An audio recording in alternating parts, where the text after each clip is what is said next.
not your bed. All right, let's go ahead and start. No, I'm sorry. Yes. The tardy bell has rung, people. All right, I'd like to call the meeting to order. Let's go ahead and have roll call. That's okay. Okay, Mayor Bagley? Here. Council members Christensen? Here. Finley? Here. Martin? Here. Peck? Here. Rodriguez? Here. Waters? Here. Mayor Bagley, we have a quorum. All right, great. Let's say the pledge. I pledge allegiance to the flag of the United States of America and to the republic for which it stands, one nation, under God, indivisible, with liberty and justice for all. All right. Just a quick reminder, if anybody is here, it's a regular session meeting. So if your name is not on the public invited to be heard sign-up sheet, you're not going to be able to speak at the first public invited to be heard. You'll have to go, you can speak, but you'll have to wait till the end of the meeting. So if you want to speak, come talk to Valerie and we'll get you on the list. But once we start public invited to be heard, I'm pulling it. All right, do I have an approval of the minutes for July 24th, 2018? All right, let's vote.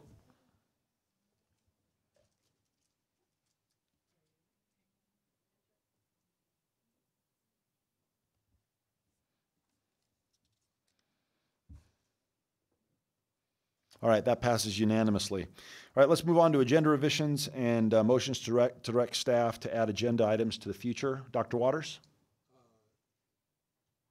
Thank you, Mayor Bagley. I want to just be real clear, and I gave Sandy a heads up on that I was going to do this, that when we get to the item, is it 9A or 11A, the work plan, that we are going to have a chance to take action on the work we did in May.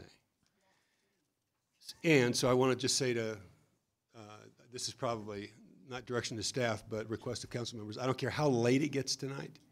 I will not leave this chamber until we take action on that item. So if we don't do it tonight, I'll be here sitting in this chair for a week. You'll catch me sometime. I move that we get Dr. Waters a toothbrush and a blankie.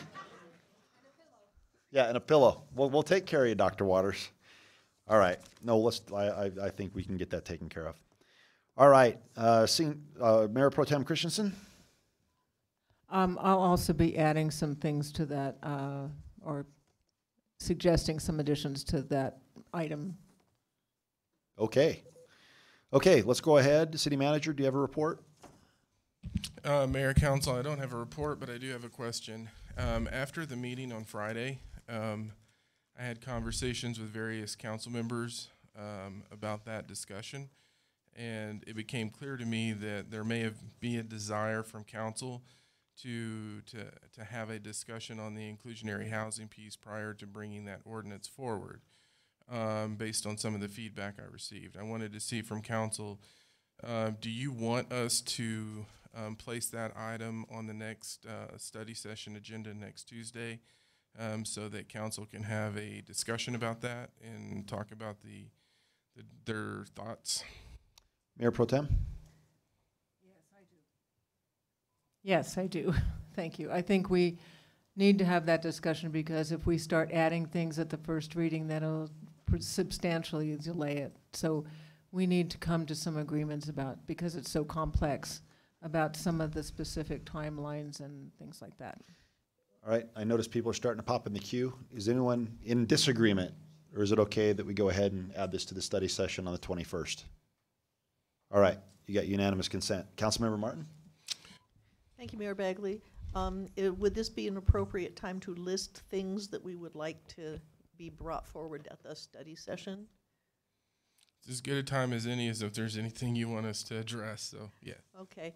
I would like some worked out examples as to how much the in lieu fees would be at various price points and square footages with the proposal, as opposed to what the plan that was repealed in 2010, was it 2010, would have worked out to for the same property. I guess just heads up for legal. I guess my questions are going to be things like, how is the current proposal not rent control, with the cash in lieu being an option versus, anyway, I mean, I guess I'd like to see legal there. I've got lots of questions that kept coming to mind. Dr. Waters? Thank you, Mayor Bagley. Is it also okay just to send you an email? I've got like 10 things that. It's okay to send me an email if you have specific things you want us to look at. I just needed direction from council to bring it back. I'll send you an email and copy council member. I can't do that, can I? Just send the email to me. I'll just send it to you, and you can do with it. Thank you. All right, I guess this is just, I'm going to forget, but tomorrow at 1 o'clock in my office, if you're coming along to the Wind River trip, Ray Ramirez and NARF, the Native American Rights Foundation or Fund? Fund or Found? Fund. They're going to be giving a presentation to me and the head of Sister Cities on just some of the Arapaho history. So my office over at 630 15th. So if you'd like to come at 1 o'clock, feel free. Okay, that's all right. I just wanted to hit the ground running. So everybody's invited, and also staff who's coming, if you'd like to go. Yeah. And I have another And item. if there's more than 4 of us, you can't come. But we can come up to 3. So John, you can come too if you'd like, I guess. So, all right. I have another. I Yeah. wanted Jim. We sold bonds today for the open space, and I wanted him to give an update to council. Sure, let's do that.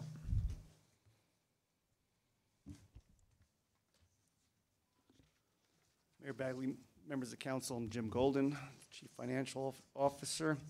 So as the city manager said, we did sell bonds. We had $8.3 million of bonds that we sold.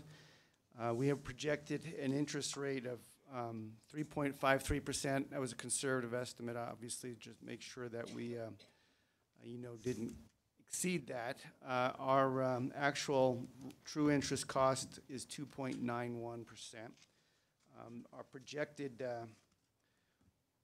debt service on the bonds had been $2,690,000 a year over the course of the 15 or so years, 16 years that we'll be paying the debt service. And instead, we had about $40,000 a year's savings on that. So it was about $2,650,000 on average. So we had some pretty good results. And we had 10 bids, actually, so that's pretty strong response from the bidders, and Wells Fargo was the bank that purchased the bonds.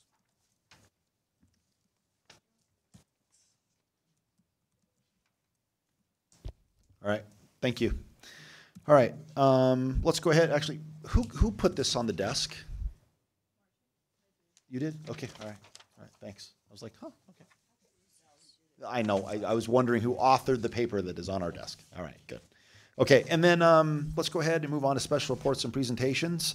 Let's go ahead. We've got a proclamation to recognize Front Range Community College's 50th anniversary here in Longmont. And I notice a lot of educators who are smiling, you know. I notice a lot of parents, given that tomorrow school starts, they're smiling as well. All right, so if you'd like to come up while I read the proclamation, we'll go from there. This is a proclamation to recognize August 2018 is Front Range Community College 50th anniversary in Longmont, Colorado. Whereas over the last 50 years, Front Range Community College has grown to become the largest community college in Colorado, with more than 28,000 students on 3 campuses and online.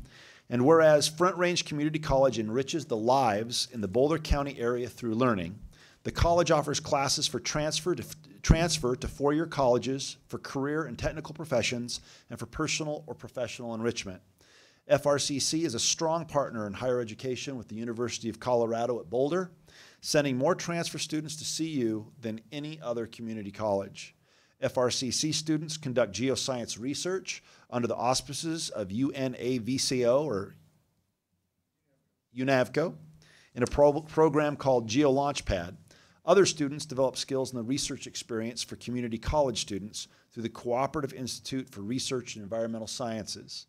And whereas FRCC also provides rigorous classes for St. Vrain Valley School District students who, through concurrent enrollment, earn college credits while still in high school, and whereas new and existing industries in the Longmont area receive customized training from the FRCC Workforce Development Division, The college developed and is offering state-of-the-art training through its new precision machining program.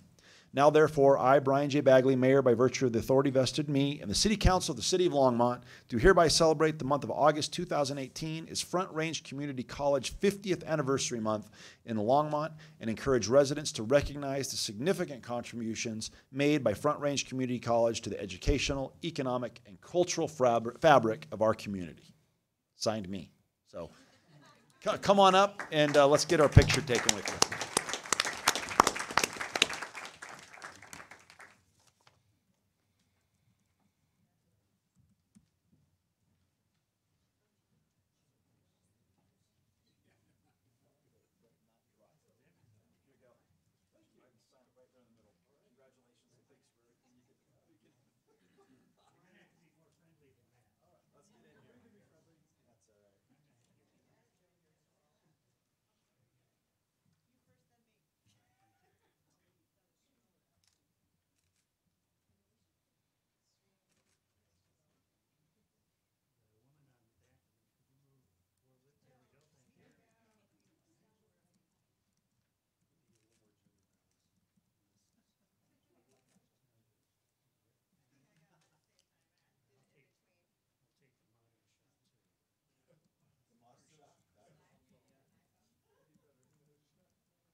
Well, thank you, Mayor Bagley and members of council. I just want to say it's an honor for all of us to serve the citizens of Longmont.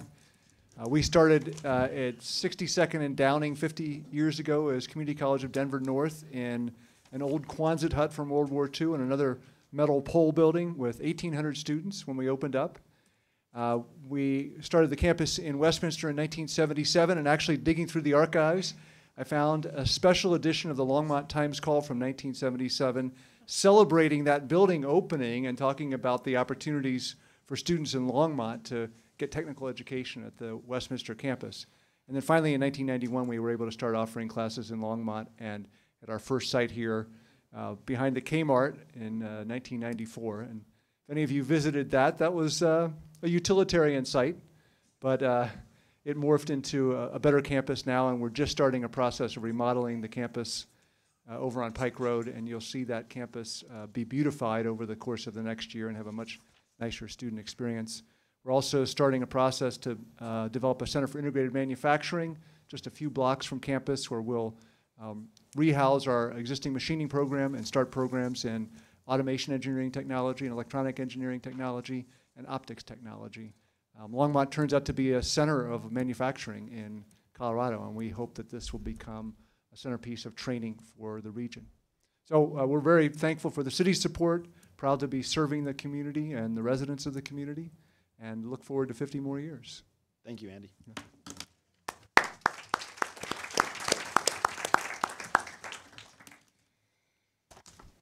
All right. Dr. Waters? I just am curious, do we have the Front Range team scheduled to meet with us on a Friday morning? In one of our Friday, we talked about extending that invitation. Have we done that yet? I don't think we've done that yet. We've probably will be in September, because the next Friday is Before they get out of the room, I guess I would like to reiterate, maybe As long as they bring donuts and breakfast burritos, they can come anytime they want. that it would be it would be really a nice opportunity to learn more about some of the programs we just heard reference to, and some of the vision for the community college over the next decade or two, given what we're going to do later this evening with our own vision and the prominence that higher education will play in that future. It would be really fun to see where those opportunities are. Yes, you're invited. Let's set something up. Great idea.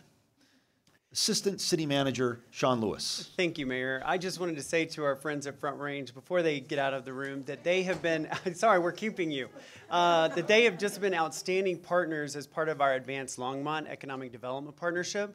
When we have companies that we're recruiting in, they are great to meet with them. They've designed programs to help develop the workforce specifically for our target industries that came out of our target industry analysis that we did a few years ago. We now are in a formalized partnership with them for management training programs between the city and Front Range. So we just really appreciate all of the interconnectivity in the last 5 or so years that we've developed in our partnership.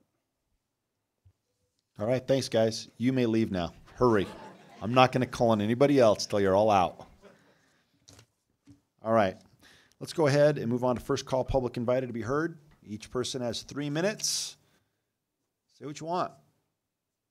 Let's go ahead and start with James Kenworthy. If you could start with your name and address, we would be much obliged. Meaning everyone, since I've already said your name. James Kenworthy, 107 Caribou Place. I've lived in Longmont about 34 years. I just came down on the spur of the moment. I couldn't keep myself away because, like all of you, I drive on the streets, and we need better and more frequent public transportation. We need it now. We needed it 5 years ago, and nothing has changed in those 5 years. I ride the bus once in a while, so I know how often it runs. It's a growing problem. It's only going to become more intense. You just came from an executive session talking about some kind of manufacturing moving to town. So the transportation problem is not going to ease up. More traffic, more wear and tear on the streets, more accidents, more pollution. We are bottom feeders. That's not an insult. We live on the bottom of an ocean of atmosphere, and we're breathing various forms of toxins of our own making. Probably as a result of various kinds of human activity. No, not probably. That's the end of my notes. But you all drive the streets just like I do. You know how it is. You need to do something about it. We need to do something about it. And congratulations if you start something, and shame on you if you don't. Thank you very much. Thank you, Mr. Kenworthy. Ronnie Gallegos, back in the house. Welcome back, former council member.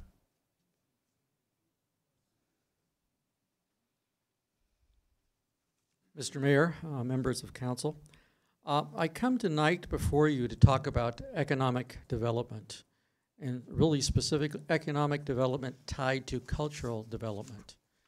There has been some discussion in the community about a performing arts center. Bravo. I think we don't appreciate how much impact the arts can have in our community. Numerous national studies really have testified to this, and I think we need to take advantage of this opportunity. We also, I think, need to take the opportunity to look at how close we are to the national park and what we can do in terms of tourist-related activity. Now I'm specifically talking about a convention center.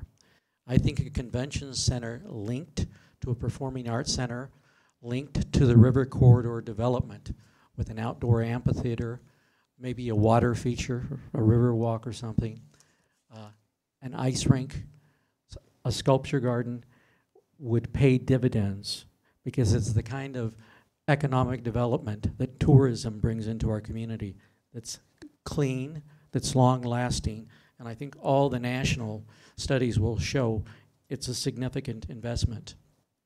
We have the opportunity in terms of location. We are sitting at the quadrant in northern Colorado, so that we have Fort Collins on one side, Greeley on the other, Brighton, and then the Boulder-Broomfield corridor to the south. It would be a shame if we didn't take advantage of this opportunity to drive tourism into our community, especially given the fact that we're so close to the park. So I would hope in the near future that we as a community begin to embrace this and begin to talk about this issue. Maybe a task force will be formed, hopefully a charrette, and possibly in a year, a ballot question. Thank you. Thank you. All right, that will conclude our first call, public invited to be heard. Valerie, can we move ahead and read out the consent agenda? Yes, the first item is 8A, ordinance 2018-32, a bill for an ordinance making additional appropriations for expenses and liabilities of the city of Longmont for fiscal year beginning January 1st, 2018. Public hearing scheduled for August 28th. Item 8B are three different ordinances having to do with the vacation of rights-of-way in the Blue Vista PUD. The first is ordinance 2018-33, a bill for an ordinance conditionally approving the vacation of alley right-of-way generally located in Blue Vista PUD.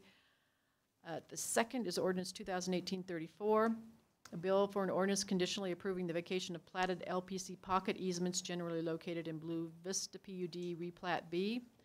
The third item is ordinance 2018-35, a bill for an ordinance approving the vacation of platted utility easements generally located in Blue Vista PUD Replat B. All three of these ordinances are scheduled for public hearing on August 28th. Item 8C is Resolution 2018-73, approving the intergovernmental agreement between the city and the United States of America for a grant to construct a taxiway at the Van Sprem Municipal Airport. Item 8D is Resolution 2018-74, approving the 2018 intergovernmental agreement for bus service between the city of Fort Collins and the city of Longmont. Item 8E is Resolution 2018-75, approving the intergovernmental agreement between the city, the St. Vrain Valley School District, and Thorn Nature Experience for the second grade field trip program. Item 8F is Resolution 2018-76, approving the intergovernmental agreement between the city and Boulder County for its financial and housing counseling program. Item 8G are two agreements with the Longmont Housing Authority. The first is Resolution 2018-77, approving the intergovernmental agreement between the city and the Housing Authority for the city of Longmont regarding future communication between the parties. The second one is Resolution 2018-78, approving the contract to buy and sell real estate between the city and the Housing Authority for the city of Longmont for the purchase of an interest in the Sweets property. Item 8H is Resolution 2018-79, submitting a ballot question concerning the issuance of bonds for the rehabilitation and improvement of city buildings to the registered electors of the city of Longmont for an election to be held November 6, 2018. Item 8I is Resolution 2018-80, submitting a ballot question concerning the issuance of bonds for fire station renovation or replacement to the registered electors of the city at an election to be held November 6, 2018.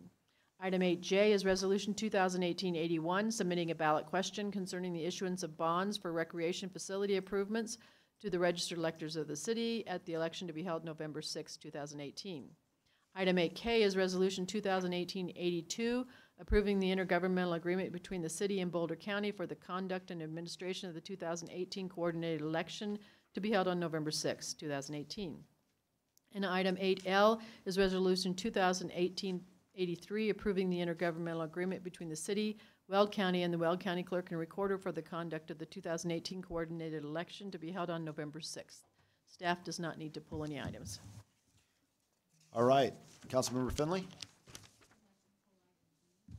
D as in dog. D as in dog. Councilmember Peck? I'd like to pull C as in cat and G as in goat. All right, do we have a motion to pass the consent agenda minus B, C, D, and G? Councilmember Martin? So moved. All right, seeing no further debate, let's vote.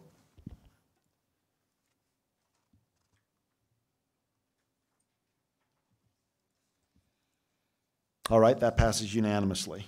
Let's move on to our ordinances on second reading and public hearings on any matter. First, 9A, ordinance 2018-30, a bill for an ordinance authorizing the city of Longmont to lease the real property known as Van Sprem Municipal Airport Hangar Parcel H32 to the Shook Family Trust. Are there any questions or comments from council? Seeing none, let's go ahead and open the public hearing on this ordinance. All right, no one wanting to speak, I will hereby close the public hearing. Do we have a motion to pass ordinance 2018-30? Councilmember Finley? Thank you, Mayor Bagley. I move to pass ordinance 2018-30. All right, we have a motion. It's been seconded. Seeing no further discussion, let's vote.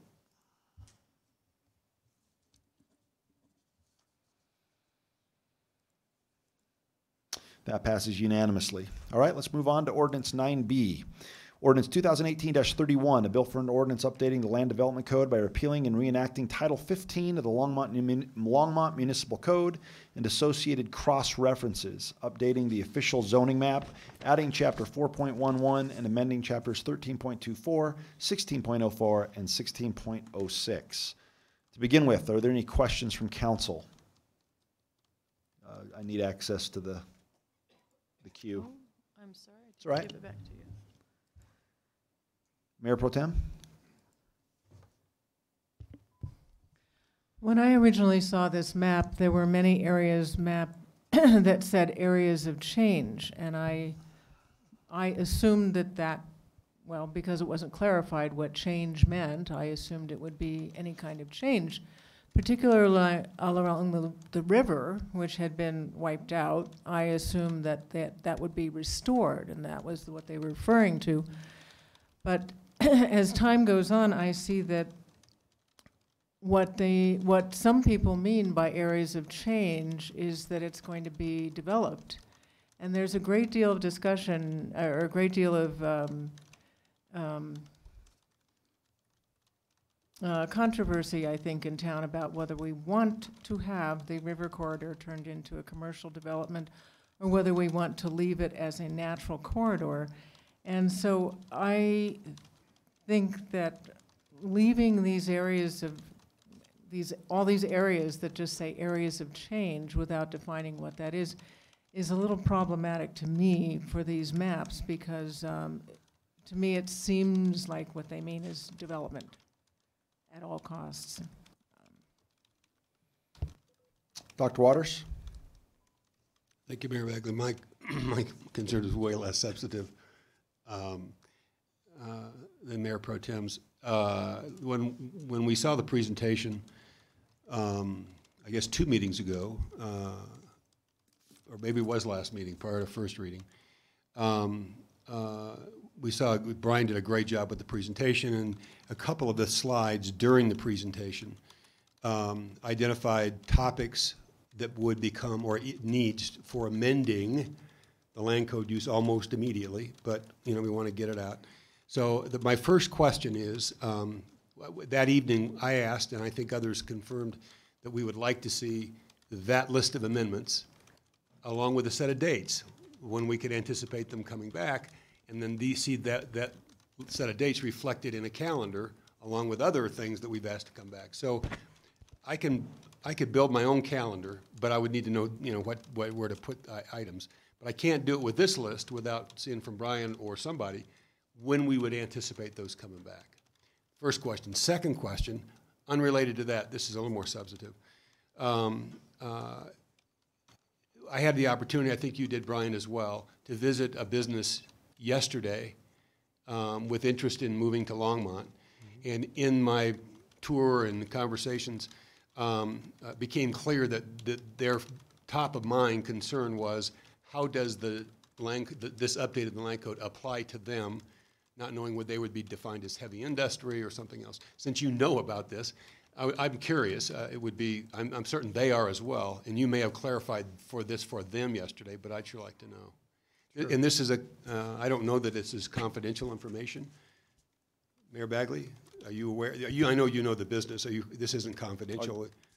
Is it confidential? It's not confidential. So urban mining, well, as a subsidiary, I see representatives here.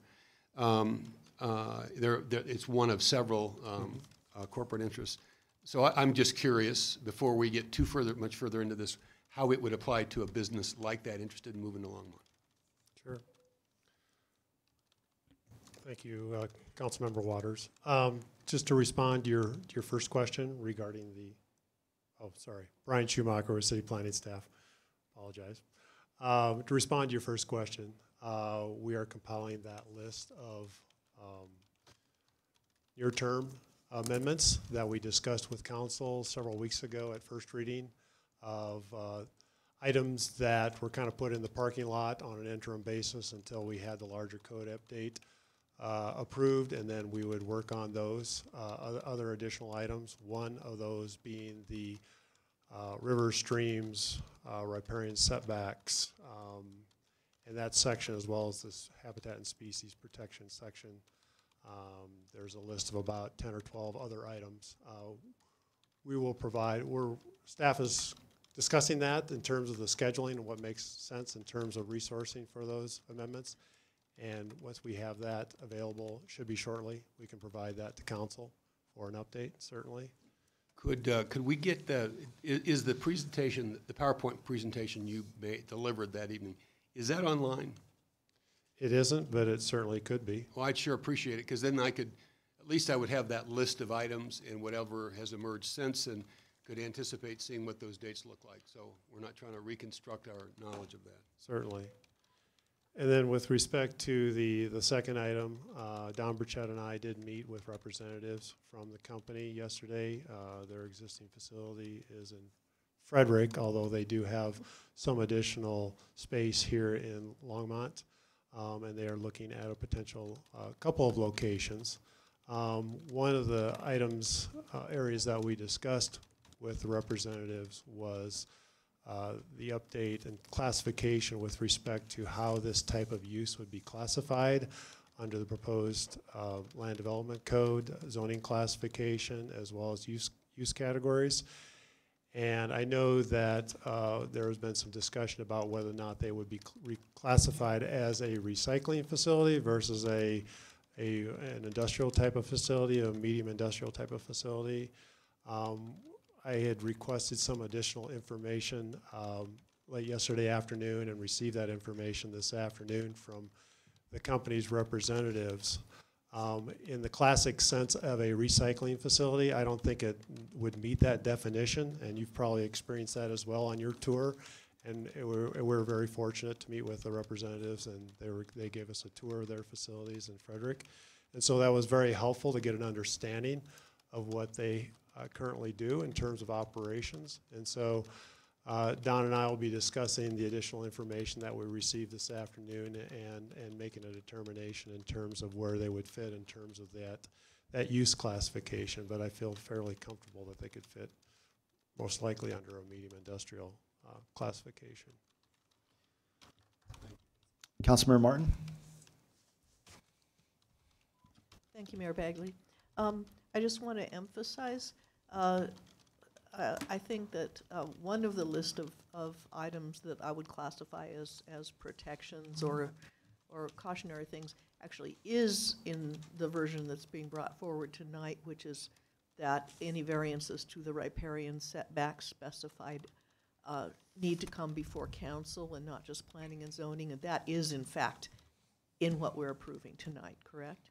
That is correct, Councilmember Yes, Martin. And to follow up on your point, as well as Councilmember Christensen, your comment about areas of change, I know that was identified in the Envision Longmont plan and looking at potential redevelopment areas. That's not to say that we aren't also interested in protecting our rivers, streams, wetlands, riparian corridors as well.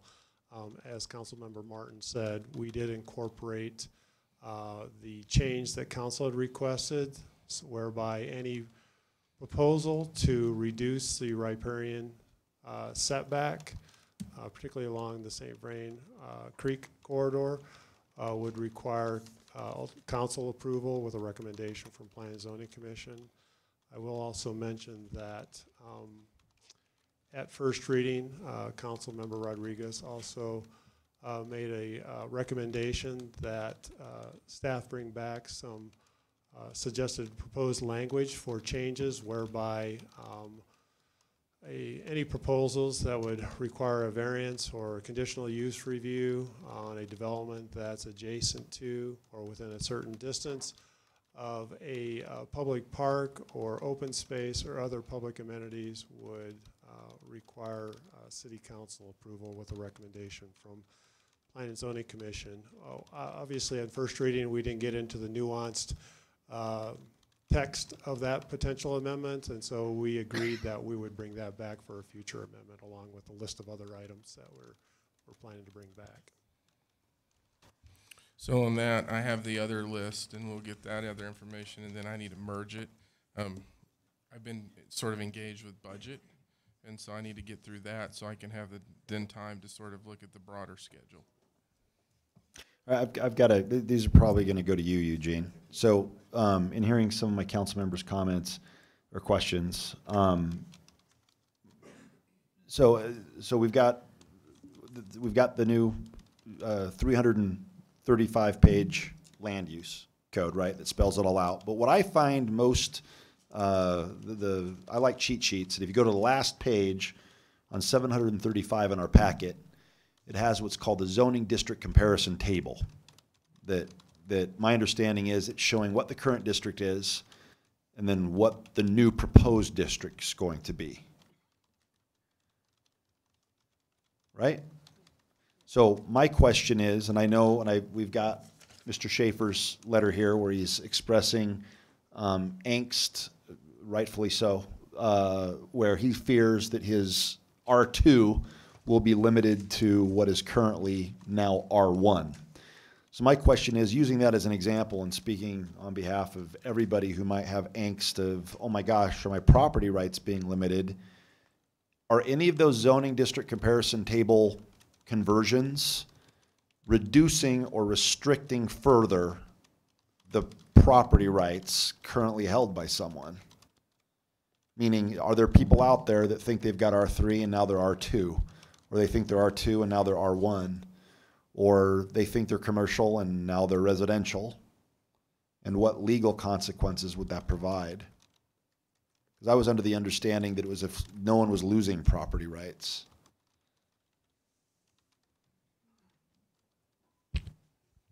Mayor and Council, Eugene May, City Attorney. I may need some assistance on this one. I got to say, I don't know the different districts down to the level of which ones went to which ones.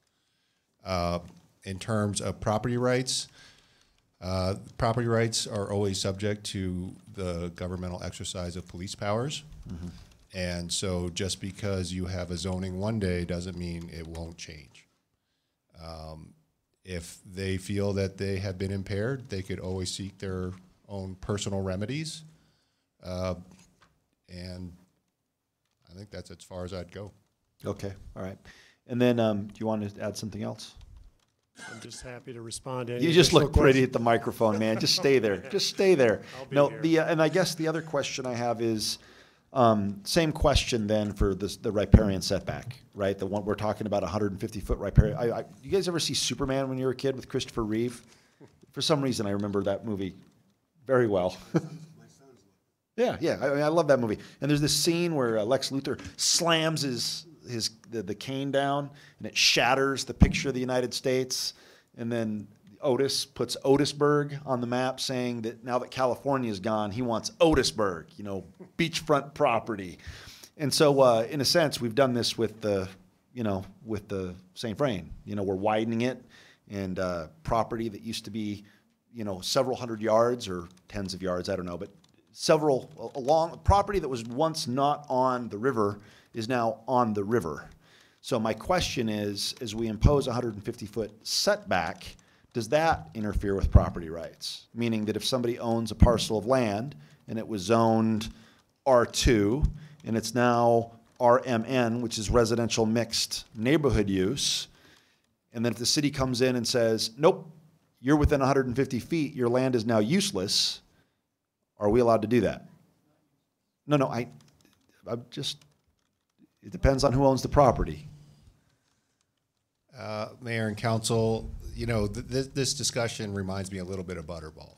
Mm-hmm. When we implemented the first and main plan in that area of town, Butterball claimed that we impaired their property rights. And the court found that it was a legislative act that was conducted according to public process, that the property owner was given due process, and that there was no impairment or damages of their property rights.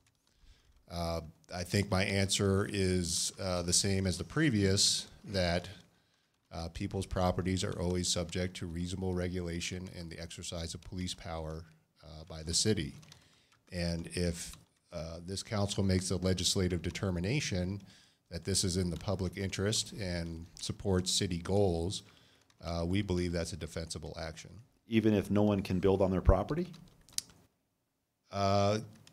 If they think they have a takings claim, I mean, takings law is very restrictive. It needs to be basically a total economic wipeout.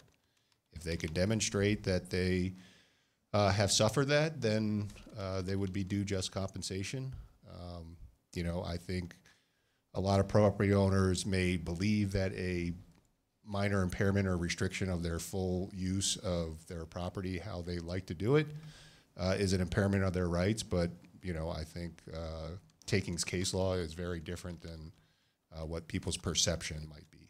Okay, and then tonight, by passing this, are we as Councilmember Martin said, this also allows us to come back and do variances, case-by-case basis. So just because something's changing tonight doesn't mean that all future discussions are off. Is that correct? Correct. Okay. We always like to say over here, it just takes 2 readings. Okay, all right. Just make it, so anyway, just wanted to get that out of the way because I know there's people here who want to discuss that. Mayor Pro Tem Christensen. I think that we should, I guess I would like to say to Mr. Schaefer that I know the situation is that he would like to build affordable housing on that area, which he's owned for a long time, and it's been always zoned R2. So he's always been thinking about that and had that plan. So as we just discussed, there is a possibility for variances and for discussion on a case-by-case basis. Okay. All right. Seeing no further discussion, is there anyone, let's go ahead. I know that Mr. Schaefer, I know you wanted to say some things. We'd like to invite you up at this time.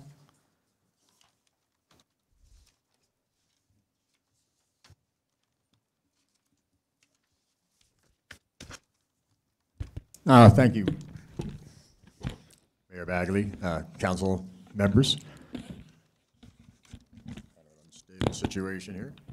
I appreciate you bringing it up and starting the conversation about this. I only have a few things to add to this situation. Again, I'm Bo Schaefer. I am the owner of some properties down on 3rd Avenue in Hover. The parcel is being changed from R2 to an RSF, actually, single family, not just, actually an R1 would allow a couple of apartments, I believe, but they're talking about going to a single family. It's been historically R2 for 40, 50 years, as long as I've known it there. It's next to a county enclave, next to a church, and a couple of other county properties. That whole side of the street is different than the rest of the area that they're trying to put it into. We're not part of the estates, never have been. There is not a single family property next to the railroad tracks, which is part of the problem here. Single family people don't want to build it next to the railroad tracks, but it is an arterial feeding the golf course and estates. And so there's been a lot of problems with this piece of property, some shenanigans. It's been in and out of the city a couple of times. There's been false accusations of code violations. I've even got a violation 6 months after I sold another piece of property in code enforcement's zeal to zing me on things. But the biggest problem there is I do believe that there is going to be a loss of value if this goes from not being able to even do anything to the dilapidated structure that's on there, because I'm really unclear as to what grandfathered in is. Can I remodel? Can I rebuild? Can somebody else? I'm really not sure yet. But I do know that the value is going to be decreased on this. And since I'm not a company or a commercial developer, I know it's very hard to get favors from the city of Longmont and things. But yes, affordable housing, but apparently maybe only in the right places. Is that the problem here? But I have always thought of building an ecologically sound, affordable, sustainable, and community responsive housing right there at that place, which is, if you look at the overall map, is part of a R2 area along the creek and the railroad tracks. It does fit in. It doesn't really fit in across the street. And so I appreciate the opportunity to maybe come back and talk to council after this will no doubt pass later on tonight, and maybe we could deal with this on a one-by-one basis. Thank you very much. Thank you, Mr. Schaefer. That's it. I'm just kidding. Paula Fitzgerald, come on up. Just wanted to get you upset one more time. Welcome. Thank you, Mayor Begley. Mayor and Council, Paula Fitzgerald. I live at 419 Emory Street. Here tonight representing the historic East Side neighborhood. I'd like to speak tonight about tonight's pending approval of the long-awaited Land Development Code. Compatibility between residential and commercial zones is important. My husband and I have lived in our home for 37 years. We know many who have even deeper roots here. And of course, there are many new to the neighborhood but are thrilled to be living in Old Town. This is where we've raised our children, invested creativity and money, and spent countless hours of sweat equity improving. It matters to us that our investments are honored and protected.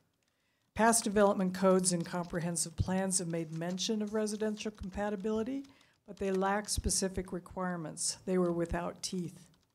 What does compatibility mean to us? It means harmonious building scale next to our homes, privacy, compatible architecture, adequate parking, buffering of service areas, shielded lighting, and of course, compatible uses. Since the compatibility area for historic downtown of Longmont affects only 10% of its commercially zoned lots, we feel that these restrictions are reasonable. It will allow our community to continue to build out and infill with high-quality development that will keep our city vital. And it articulates what compatibility means, which gives us the protection we need while giving developers specific guidelines as to what is expected of them. You've heard from a wide variety of stakeholders and had to balance many perspectives. We believe this document reflects that. We want to thank you again for your hard work and taking time to engage with the public in a meaningful way. Brian Schumacher, Aaron Fosdick, and Joni Marsh in particular should be commended for their work in answering questions and helping the community engage. We also want to thank you, our city council members, for your diligence in serving your citizens. You took time to understand our concerns and include them in this code. Tonight, some of our historic east and west side neighbors, as well as other concerned Longmont citizens, are here in support of this code update. I'd like to ask them to stand so that we can collectively express our gratitude to you for taking the time to listen and for your thoughtful consideration in crafting this document. Thank you. No, continue. That's okay. We're just going to enjoy this one just a little bit, Paula. No, thank you. It's red. It's almost red. All right. Is there anyone else in the audience who would like to come up and speak on this topic? Come up, sir.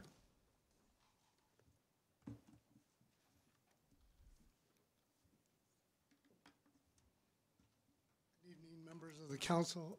My name is Mike Mulhern. I'm president of the Mulhern Group Architects, 1730 Blake Street in Denver. You'll know my work a little bit through Village at the Peaks. Could you get that up in front of your mouth? Sure. The press is pointing at his ear. We are the architects for Village at the Peaks, and we also do mixed-use, high-density residential projects with structured parking. And I'd just like to, my comments are far less important than the other members of the audience, but I'd like to bring two things to your attention if I could. And I have a handout, if I could offer that. If you could hand it to Valerie. Thank you. So with regard to the document, I think the document is very thoughtful and very well written. I think it's pretty exciting that the zoning document sets up the opportunity to do other projects similar to Roosevelt Park and help strengthen the urban core. I just see two somewhat unfriendly pieces of the document, and one is the parking requirements. That the parking requirements as written today I would call very suburban, and I went through and we pulled various requirements from cities in the metro area. We did note Boulder. We didn't put Denver in there because obviously it's not quite the same environment. But certainly if you want to redevelop your urban core, that those are going to be special high-density projects with a different mix of units and a different tenant. and that in our experience that these tenants tend to be young and middle-aged professionals. If they're single, they want to live alone. They may be empty nesters. They may be single parents with one child. So they tend not to be families. The units tend to be smaller, and they tend to be studios, 1 bedrooms, 2 bedrooms, and perhaps some 3 bedrooms. So generally, I thought that most helpful was to look at the lower section of the handout that talks about if I was before you proposing a 100-unit project, that given the code today, I would need to provide parking of 1.82 spaces per unit. The standard in the lending marketplace for luxury apartments with structured parking is 1.5 spaces per unit or 1 space per bedroom, which actually in this kind of project equates to about 1.35 spaces per unit. So to put that in perspective, if I came in and proposed a 100-unit project, to move up to the 1.82 spaces that you require, do I have time or am I? You don't, but we get your point. Okay. So that would be a pop of 800,000. Yep, I'm gonna have to cut you off because I mean, Okay. even though you are perfectly neutral and this is actually worthwhile information, I cut everybody off. But All right. thank you very much, sir. Thank you. All right. And my understanding is I assume this will not be the only issue that comes up with the code, meaning we discussed that there would be other things, as he laughs. This will be an ongoing discussion, right? Yeah, as I mentioned as I mentioned at first reading, obviously when any large code update, there's always a period of fine tuning that needs to happen. And Mr. Mulhern makes a good point. I think one of the topics that we had on the parking lot list of future amendments was looking at parking, particularly in the downtown and some of the mixed use areas. And so we'll certainly take a look at this as well. Okay. And is there a mechanism, meaning are we just going to wait till someone brings forth a project and say, hey, this is the time to discuss tweaking the code?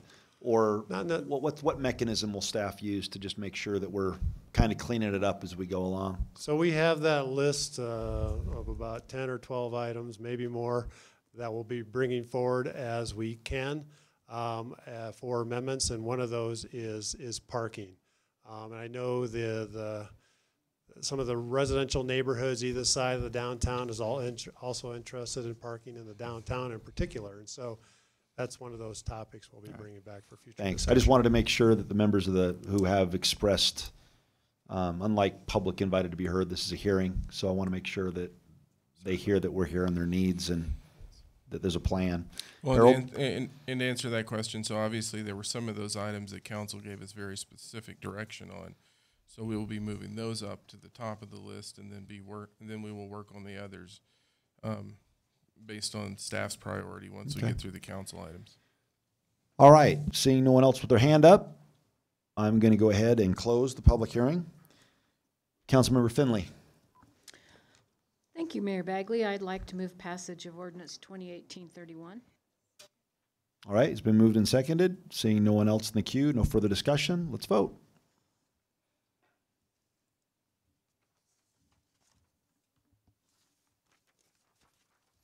And that passes unanimously. Let's go ahead and move on to the items removed from the consent agenda. Let's look at Resolution 2018-73, a resolution of the Longmont City Council approving the intergovernmental agreement between the city and the United States of America for a grant to construct a taxiway at the Vance Brand Municipal Airport. Councilmember Martin, I believe you pulled this. I'm sorry, Councilmember Pack, you pulled this. We'll give you the floor. I did. Thank you. My first question on this is there a timeline, Mr. Slater, on when we need to get this passed? As to when you need the city's okay on the $67,000 in order to get it built? Mayor, council members, David Slater, Airport Manager, Mayor Bagley, Councilmember Pack. As soon as possible, as we're nearing the end of the grant season, it took a little while for the FAA to actually get approval from budget to issue these grants. Okay. So Yes. they're starting to close out the books already. Okay. The reason that I ask is that according to all of the information that you've sent us in the past couple of days, I was hoping that our policy on our landing zone, or is that what it was called? Drop zone, would probably have picked up a large portion of this cost per the direction that we gave you. But in talking to the city manager and reading some of your correspondence, I see that we're not going to be able to, with that drop zone, make any revenue, which was the whole point, to keep the airport to be able to be self-sustaining. And I'm concerned that going forward, we're not going to be able to pick up fees like this. So I wouldn't mind, my own personal thing is, I wouldn't mind passing this and okaying it if we can revisit that drop zone policy, because that is a huge part of the revenue for this airport, and we're just not getting it.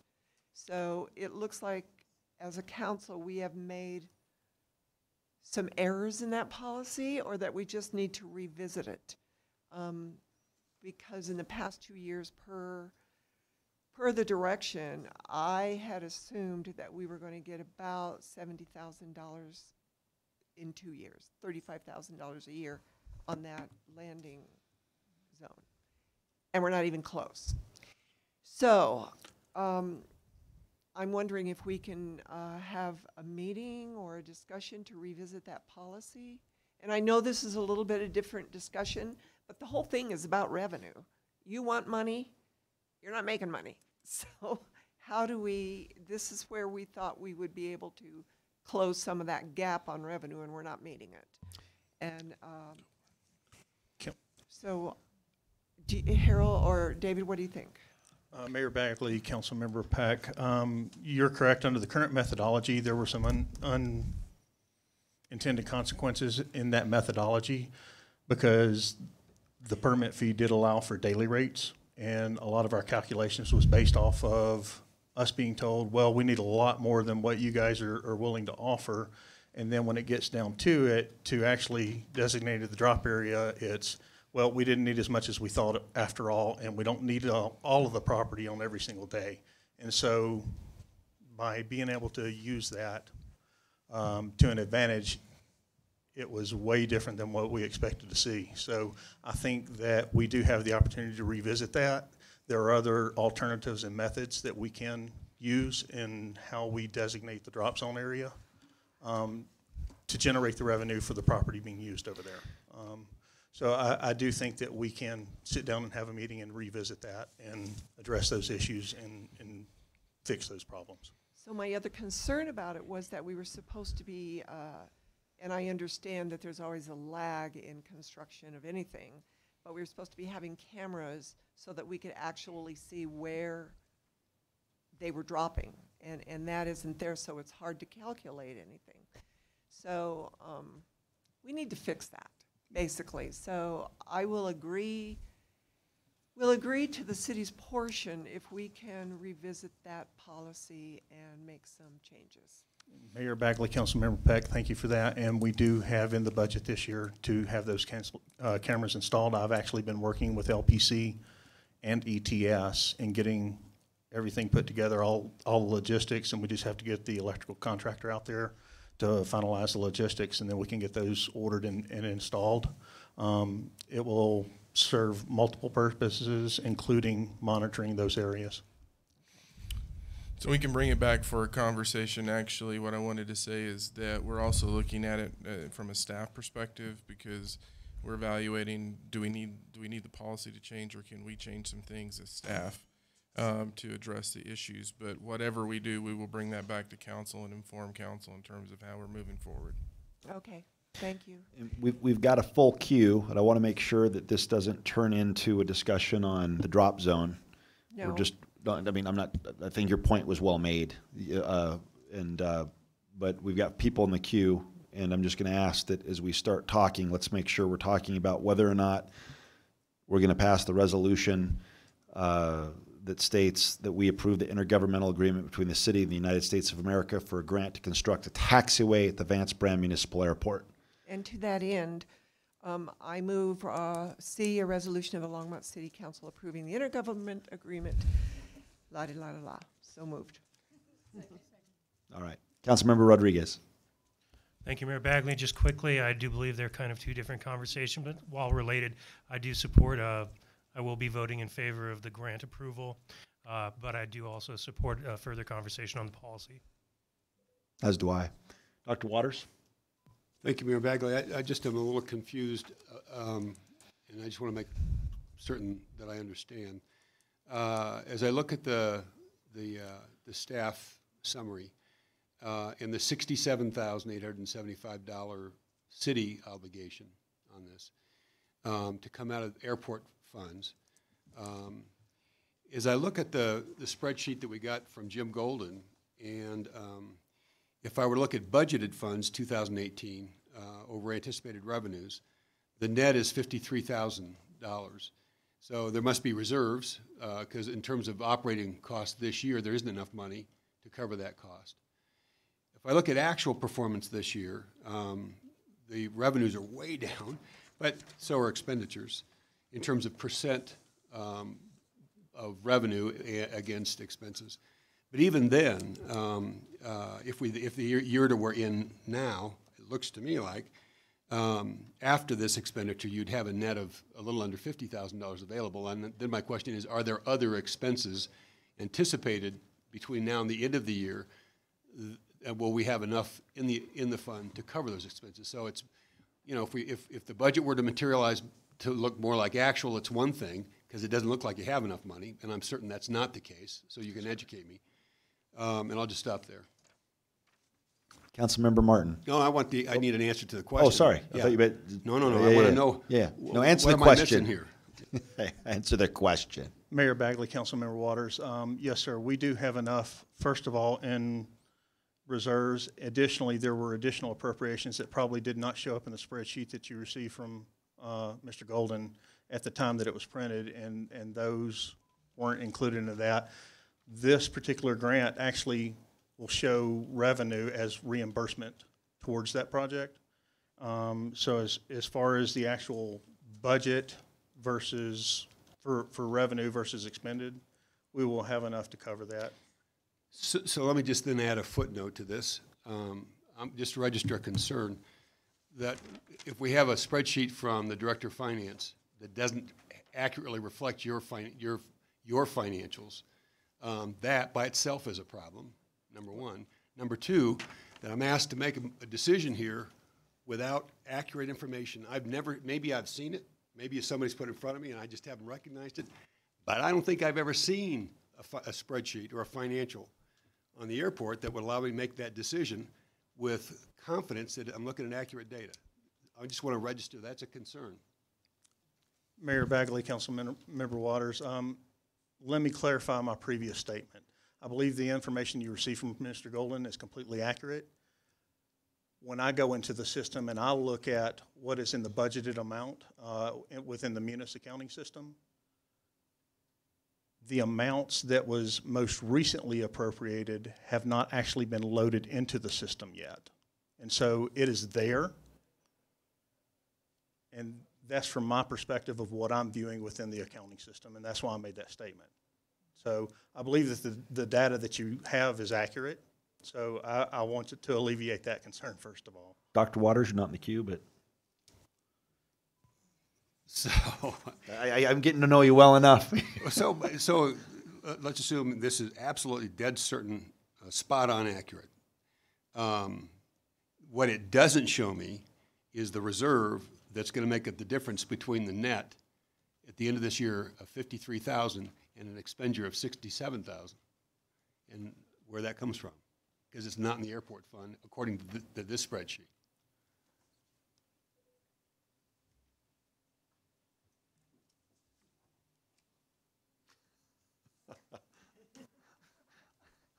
Is that a question, statement?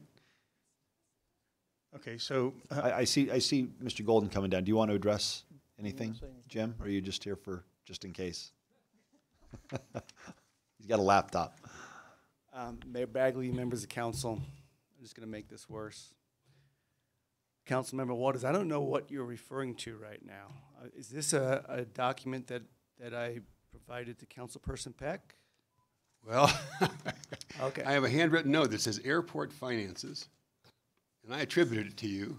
All right. All right, so that's what I'm getting. It's in your handwriting. Okay, it's not in my handwriting, I know that. I think it has your fingerprints on it, but maybe not. Thank you. So this was prepared in early July based on information through, not through the end of June. And our financials had not been totally updated from the year end. As you know, our closing took place in late June. So I would say the expenditures in this report, and I haven't looked at them since I did this, but they were probably understated for this year because they hadn't all been booked yet for 2018 for some of the expenses that we charge on a monthly basis. So short of that, you can ask me other questions about it, but I'm not sure what you were getting at there, and I didn't tie it to anything that David's looking at. Well, here's what I'm getting at. If you look at your budget, 2018, on that spreadsheet, estimated revenues of $977,000, estimated expenses of $924,000, if my memory serves me well. The difference between estimated revenues and expenditures in this fiscal year is $53,000. I don't see any place where there's a reserve. Now, we saw a presentation the other day about all the reserves as we're building budgets, so I'm certain there are reserves someplace. But in terms of the airport fund itself, I'm sitting here, I don't know. And Mayor Bagley, members of council, so this is not, I put together an ad hoc statement because of what Councilperson Peck asked me to give her. So it did not ask me to include anything about fund balances, so I can do that. I would normally do that in a financial statement. That's not what was requested. This was put together just to say she wanted to know about the expenses and revenues for the airport fund.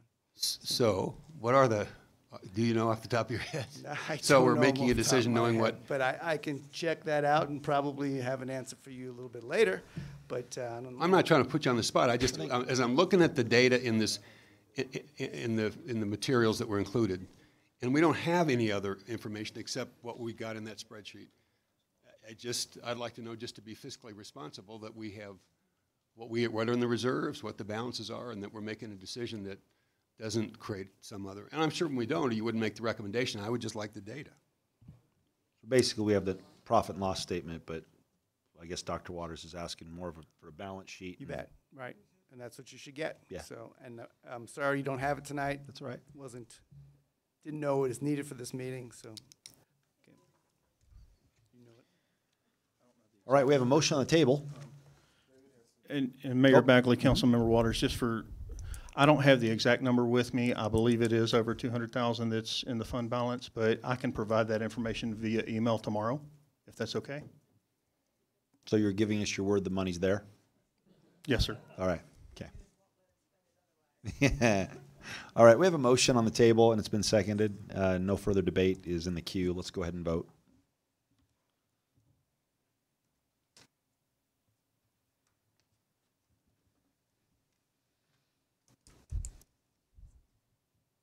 Oop. Mine's not going. Oh, sorry. Councilmember Martin.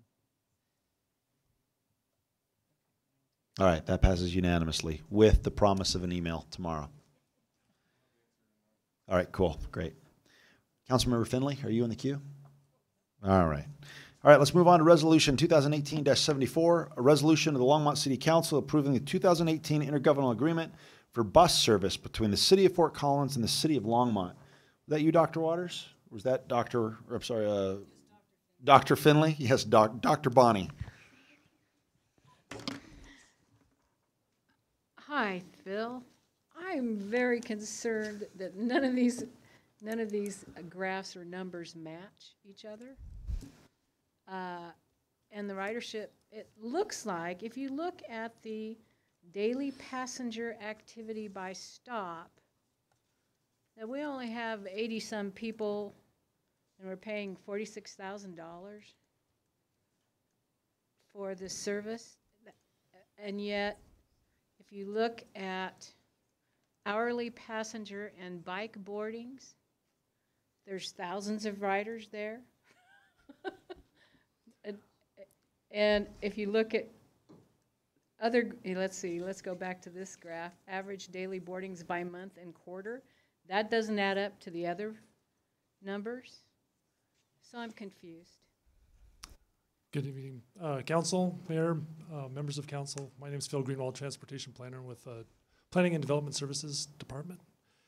It is confusing. There's lots of numbers there. We're trying to almost overload on data these days. I apologize for that, but we did try to provide you all the information that we get to see from the Flex folks up in Fort Collins. So I think the best metric to look at is the total boardings on page 2 when you're doing that. The other pieces are more informational by quarters, and so they are hard to kind of assimilate into that overall ridership category. So if we're looking at annual performance of the total boardings, we see in 2017, 205,753 boardings. So that's kind of the critical number that they go for when they're looking at these different pieces of information. They do break it down by different things, and they do want to look at the activity by stop just to see what's going on there. But you'll see on page 5 of the performance report that they provide is that Longmont provides 18% of the on and offs of all the flex trips along this whole corridor. And I gave some incorrect numbers to Councilmember Waters earlier that this partner share of $46,170 or $46,350 is actually a 4% of the partner share. So we're seeing 18% of the ridership, but we're paying 4% of the partner share. Say that was my question. Say that one more time. Longmont passenger activity by city on page 5. Right, we're at 18%. Yeah, we're at 18% of on and off. So total passengers that utilize stops within Longmont. And we're paying how much? 18% of the total. We're paying 4% of the partner share with this request for $46,350. By comparison, Fort Collins is paying 70% of the partner share, Town of Berthoud 2%, City of Boulder 4%, Boulder County 4%, but they also buy up all the eco passes that are used. City of Loveland 16%. So that's kind of how that breaks down for all the cities that are currently partners. So why is on page number 6, why is that on-off number so much different than any of the other numbers? I believe it's because these are kind of by quarters. So that's quarter 3 and quarter 4, talking about on-offs. And then we have to add up all of our on-offs for Longmont and then also have the quarter 1 and 2 included in that to really get to the point of how many people are using the service in Longmont. Okay, and it looks to me on all of the data that ridership is actually going down on this service. Do you know why that would be? Mayor and Councilmember Finley, we have a lot of guesses right now at this point. One idea is that if you actually adjust gas for inflation, the average from 1918 to now is $2.64 if you were to adjust everything for inflation. And if you went to buy gas right now, it's $2.61 at the local gas stations. So we're actually paying well under the average price of gas if you count it all the way back and adjust for inflation. So that inflation level has changed. We also see that after the recession, one of the ideas that's floating around out there is that after the recession, people took a lot of transit because they needed to get to their new work as jobs started to come online. And now people are making money and buying cars, and they can afford the gas and the car, so more people are driving now and don't rely on the bus as much. And also that the idea that there's also Uber and Lyft that have become much more of the market share. So there's a number of factors going into this, as well as there's driver shortages. So transit's become less reliable, quite frankly, in the whole nation, but specifically in the Front Range, where you may not always get your trip. You may be bypassed because there's no driver for a particular bus. So we're seeing that a lot, and it's really affecting RTD and Flex. Okay. You're the doctor. That's what I'm hearing. All right. Dr. Waters. Thank you, Mayor Bagley. So, Phil, in the staff information, it refers to us covering 10% of the partner share while seeing 12% of the overall passenger activity. What I hear you saying is that number should not be 10%, it should be 4%. Correct. This is going off other data that was for the 2019 share, so I apologize for that. Okay. No, so there are lots of different percentages. That 12%, I would assume, is some kind of a roll-up or average across all those on and offs and the different kinds of boardings. And projecting it into 2019 as well. And so then the total dollar number, the $45,000, is 4% of the total cost of this project, for Yes. which Loveland's paying 19% or whatever that number was you said, and Fort Collins is paying for what percentage? Mayor and Councilmember Waters, 70%. 70%. They're paying in that 2018. They'll be paying almost $783,000 for this service. And you're convinced that our residents are getting their money's worth, their tax money's worth out of this service? I feel that the data is showing that if we're at 18% and paying 4%, It ought to be all about the data. That's good. So I'll just make one editorial comment. I didn't pull this off. Councilmember Finley did. I might have pulled it off because I had shared a concern with Phil earlier about just the numbers and the percentage and costs, wanting to make certain that if we're partnering, or I guess we're partnering with Fort Collins on this, that we'd want to continue to partner with Fort Collins on this. Now, it sounds to me like we should. But I'm just going to tell you, I'm going to look for opportunities to take a step back and wonder when we partner with Fort Collins on anything until we have a different conversation around the Platte River Power Authority priority for renewable energy, and Fort Collins wanting to charge a fee to us and other municipalities for loss of, I don't know, scenery, right, or whatever that. Actually, I think it was view shed. View shed, loss of view shed. So I'm going to vote for this, but I just want you to know I'm going to be looking for opportunities to take a step back and wonder when do we stop partnering with Fort Collins until they're willing to work with us on a more collaborative approach or visionary approach, I guess, around the Power Authority table. For Christmas, I'm going to get you a picture of windmills that you can just put, Councilmember Martin. Thank you, Mayor Bagley. Stand up, Phil. There you go. We hear a lot about percentages, and the percentages make this sound real good, but, when people are doing an analysis on ridership of mass transit and so on, one number that I didn't hear that we look at is how much does a city subsidize each ride or each fare? And I would, I guess, only want to consider the ones that begin or end in Longmont, but of those, what's our subsidy per fare? How much are we subsidizing the fare? Mayor and Councilmember Martin, I'm going to have a hard time answering that because it is based on, subsidy per rider is typically based across the whole cost of the system. And so to take our Longmont share, I can basically just tell you that we've got, right now under the 2018 contract, if this passes tonight, we're still underneath a federal grant. So there's a federal grant portion of this too that's subsidizing the bus service as well. So typically what I've heard from Flex is the fare box revenue, if that's the way you want to look at the amount of subsidy, their fare box revenue is very low. It's 10 to 15% of the total costs. Typically with RTD, it's about 20%. And so, yes, this is a very low service, but it's because the fares are so low. They don't adjust their fares like other transit systems when they go those longer distances. They want to keep it simple, and they don't want to change their fare structure because it's more costly to them. So they're keeping it the $1.25.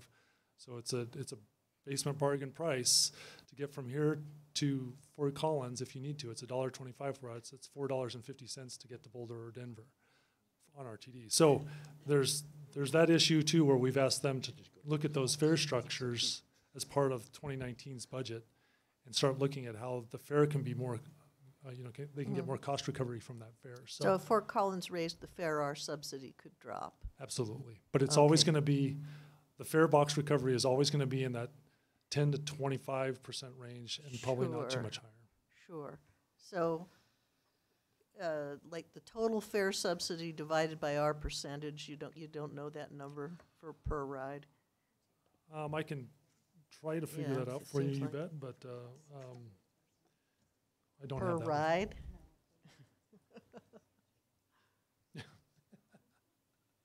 Okay. All right. It's a lot. We can send that to you, but I would like to know. I'll vote for it this time, but I would really like to know that. Okay. Thanks. Councilmember Peck. Thank you, Mayor Bagley. I'll vote for this, but I kind of agree with Councilman Waters that it would be nice to have some negotiating ability to use against, or to negotiate with, not use against, the Power Authority for their loss of views with the windmills. In all fairness, I think, my understanding, I was unable to attend the last PRPA board meeting. My understanding is that Mayor Troxel and Jerry were pretty adamant that they were going to go back to council and make sure that the transmission lines and the windmills, and they both understand quite clearly that there is a need to get this done if they want to have any chance whatsoever of hitting not just our, but I think the region's goal of moving towards renewable energy. So I am hopeful. So what I've heard is what was communicated in that meeting was that they were going to review it, and if there was an issue like that, it would be absorbed within Fort Collins, not the rest of the cities. Yeah. And so I guess my question is one similar, but the opposite, and that is that since November when I was elected mayor, I am shocked as I sit in these various meetings that everybody talks about how, we need to be together, and that we're one. But at the end of the day, I always feel like the words are carefully chosen, and everybody's looking out for their own. And it took me till just, I think, this month to realize that, oh man, I've been getting schooled. And so, but that's okay. And so my question is 4% fair if we got 18% of the ridership? I guess my question is, it's a great deal for us. And my question is, Councilmember Flanagan, it's not a great deal. My question is that fair for them? Meaning we're paying 4%, we're at 18% ridership. Are we paying our fair share? Since nobody else in the region or northern Colorado or the Denver metro area ever asked that, I figure we might as well. Are we being fair to our neighbors? Mayor, I would have to answer that by saying that's what they've asked us for. Okay, then I would say yes, we're being fair. We'll be back. We'll be back next year. All right. A much different request. Okay. All right. Great. Thanks. Well, I'm just asking the question. Well, I didn't say that we weren't being fair. I just said I wanted to ask because the explanation with that is that next year the grant expires at the end of this year. Yeah. So next year there's a much different cost structure as part of this. So we're working within the budgetary process to figure that out. But once we do, we'll come back to you with those numbers. All right. This will be an item that will be discussed in the budget related to the transportation fund and how we look at that. And obviously there's a lot of needs in that fund. So we're going to have a specific presentation just on the transportation fund to go over all of those items. Okay. Because, I was at a PRPA board meeting, and Estes Park, their fiber optic was going up the canyon was out. And when I heard that, all I see is fast track everywhere. So I wanted to make sure that they got their fiber optics, and I want to make sure Fort Collins gets their bus, because if we make those arguments, I feel morally justified and in somewhat of a jerk to make sure that we get our fast track. All right. Do we have a motion for Resolution 2018-74? Have we? I don't think we do. I would make that if you want to. Yeah, why don't you go, Councilmember Finley? I move passage, reluctantly move passage of Resolution 2018-74. Oh, you love the bus, Bonnie. You just love the bus. All right. Well, you're just getting ready for next year. All right, let's go ahead and vote.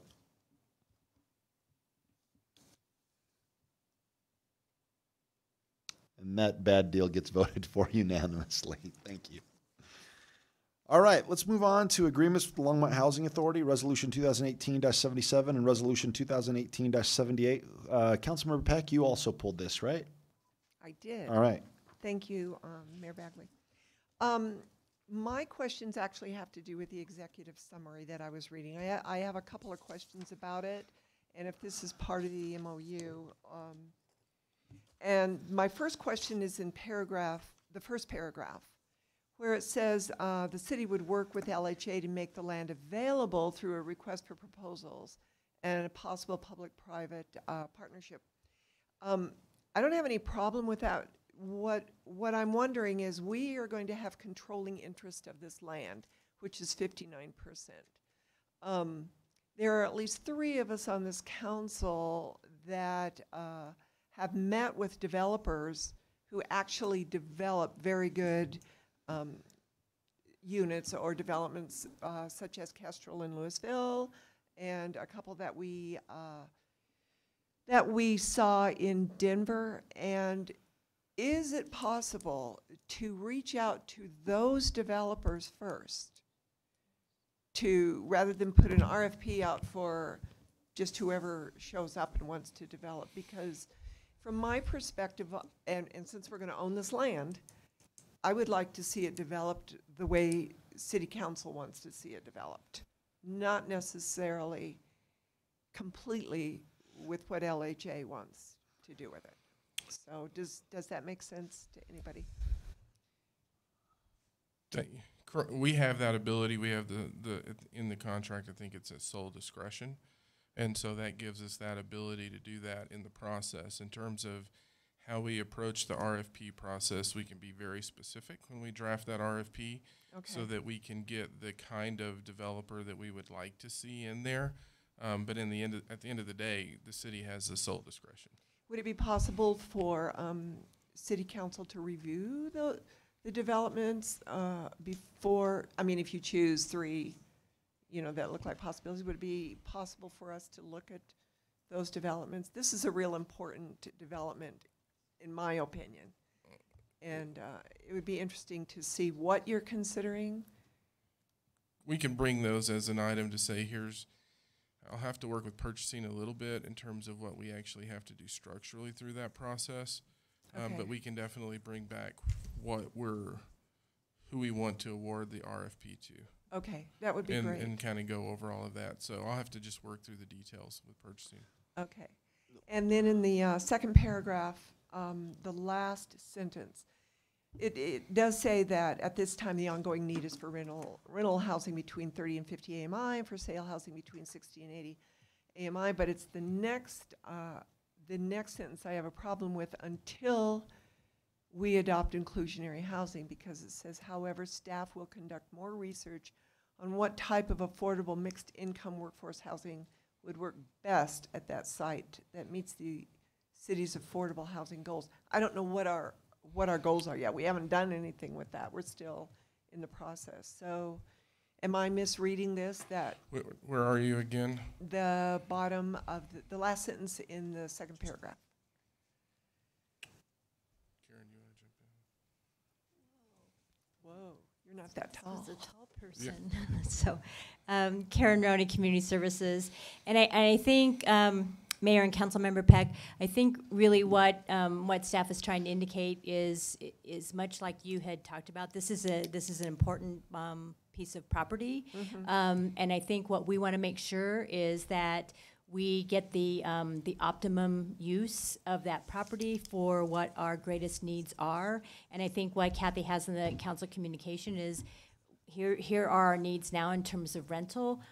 But we want to make sure we look at that and make sure that whenever we let this out for RFP, that we are have the up-to-date information about our needs and best use for that parcel.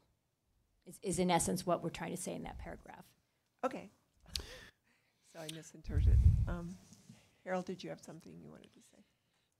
I think she covered it. I think Okay. it's not only what the need is now, but what are we looking at what the need will be to make sure that we're having the largest impact that we can over time when we evaluate what it is that we're going to put in the RFP. Okay. Do you want to make a motion, Joe? I do. So having had that explained to me, I move our 2018-77. 1 and 2. A and B. Can we Or do do that? I have to do them separately? Let's just do it separately. Okay. I know what Eugene's going to say. I'll move A. All right. Polly, Mayor Pro Tem Christensen? Hit it again. No, you were okay. I just cleared the queue. Oh. No, it didn't go off. Sorry. That's right.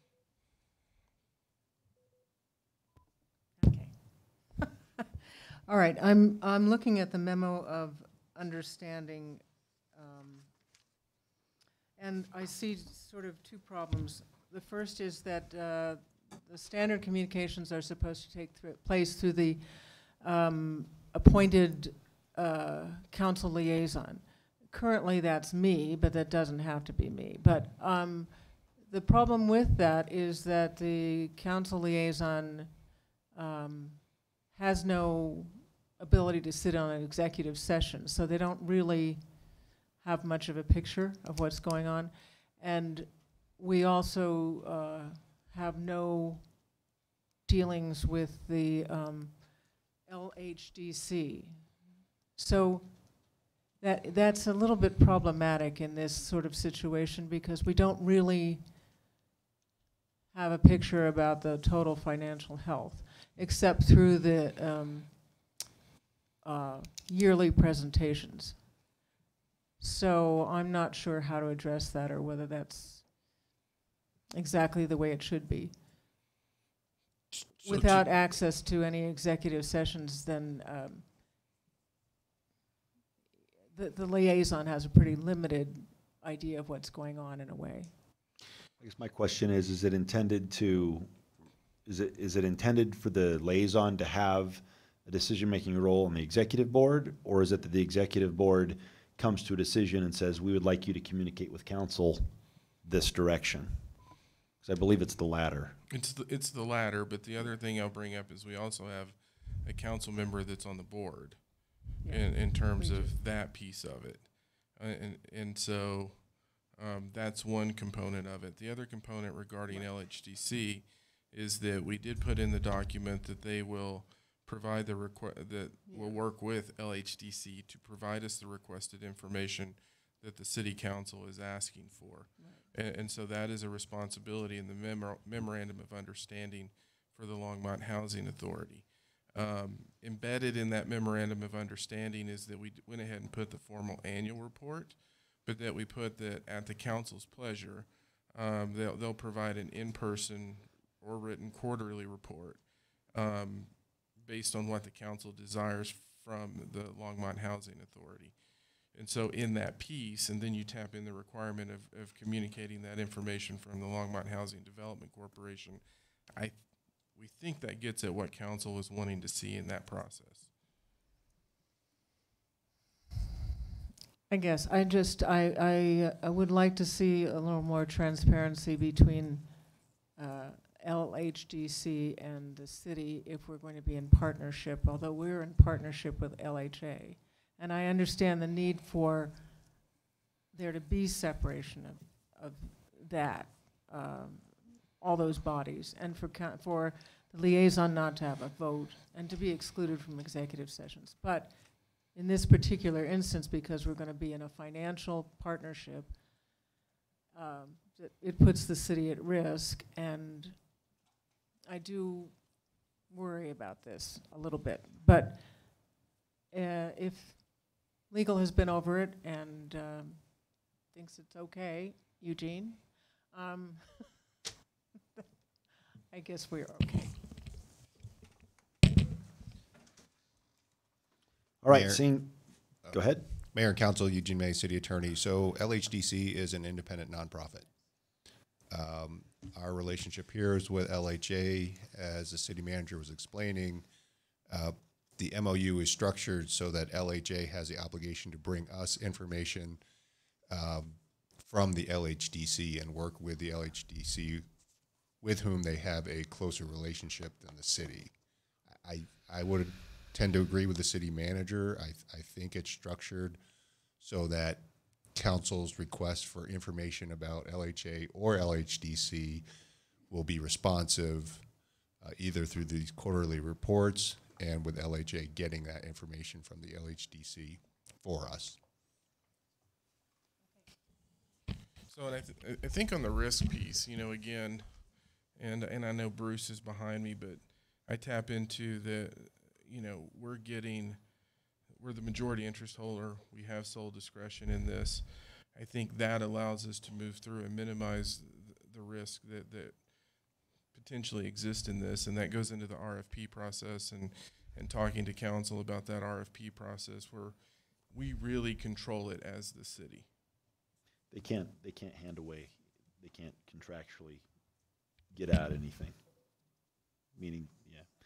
All right, seeing nothing else in the queue, why don't we go ahead and vote on Resolution 2018-77.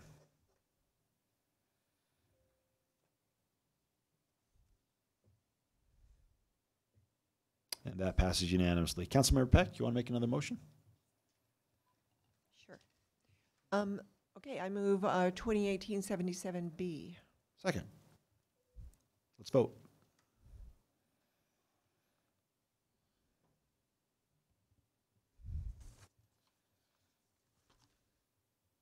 All right, that passes unanimously.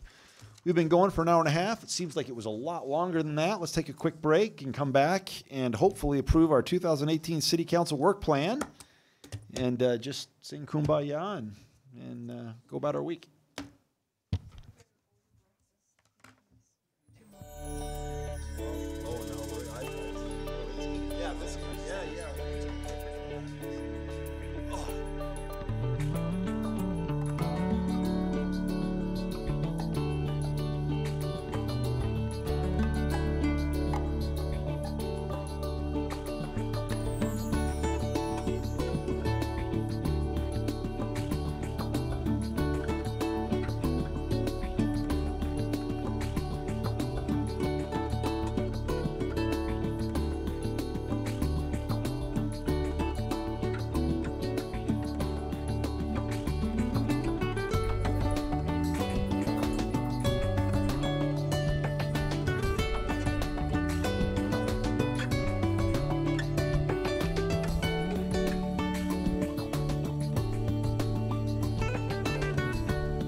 All right, let's get going again. All right, let's move on to 11A, general business, which is the approval of the 2018 City Council work plan. And I guess my question is, before we start, there's an 11A and there is an 11B. Or I'm sorry, we called it item number 5C, but it's like on page 747, there's a second agenda title. Do you guys see that? Yep. Should we start with that one? You don't want to start with that one? No, this is the City Council vision in 2018-19 proposed work plan, what we came up with at our retreat. I believe that what we wanted, I mean, at least my understanding was that we need to finalize and officially take action in order to make that our official City Council vision and proposed work plan. Yes, sir. Yeah.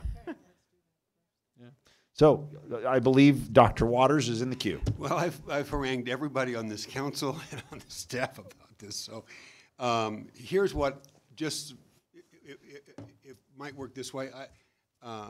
Sandy Cedar has briefed me quickly before he walked in on the sequencing of this, and she's going to do an update or a presentation on the work we did on May 18th.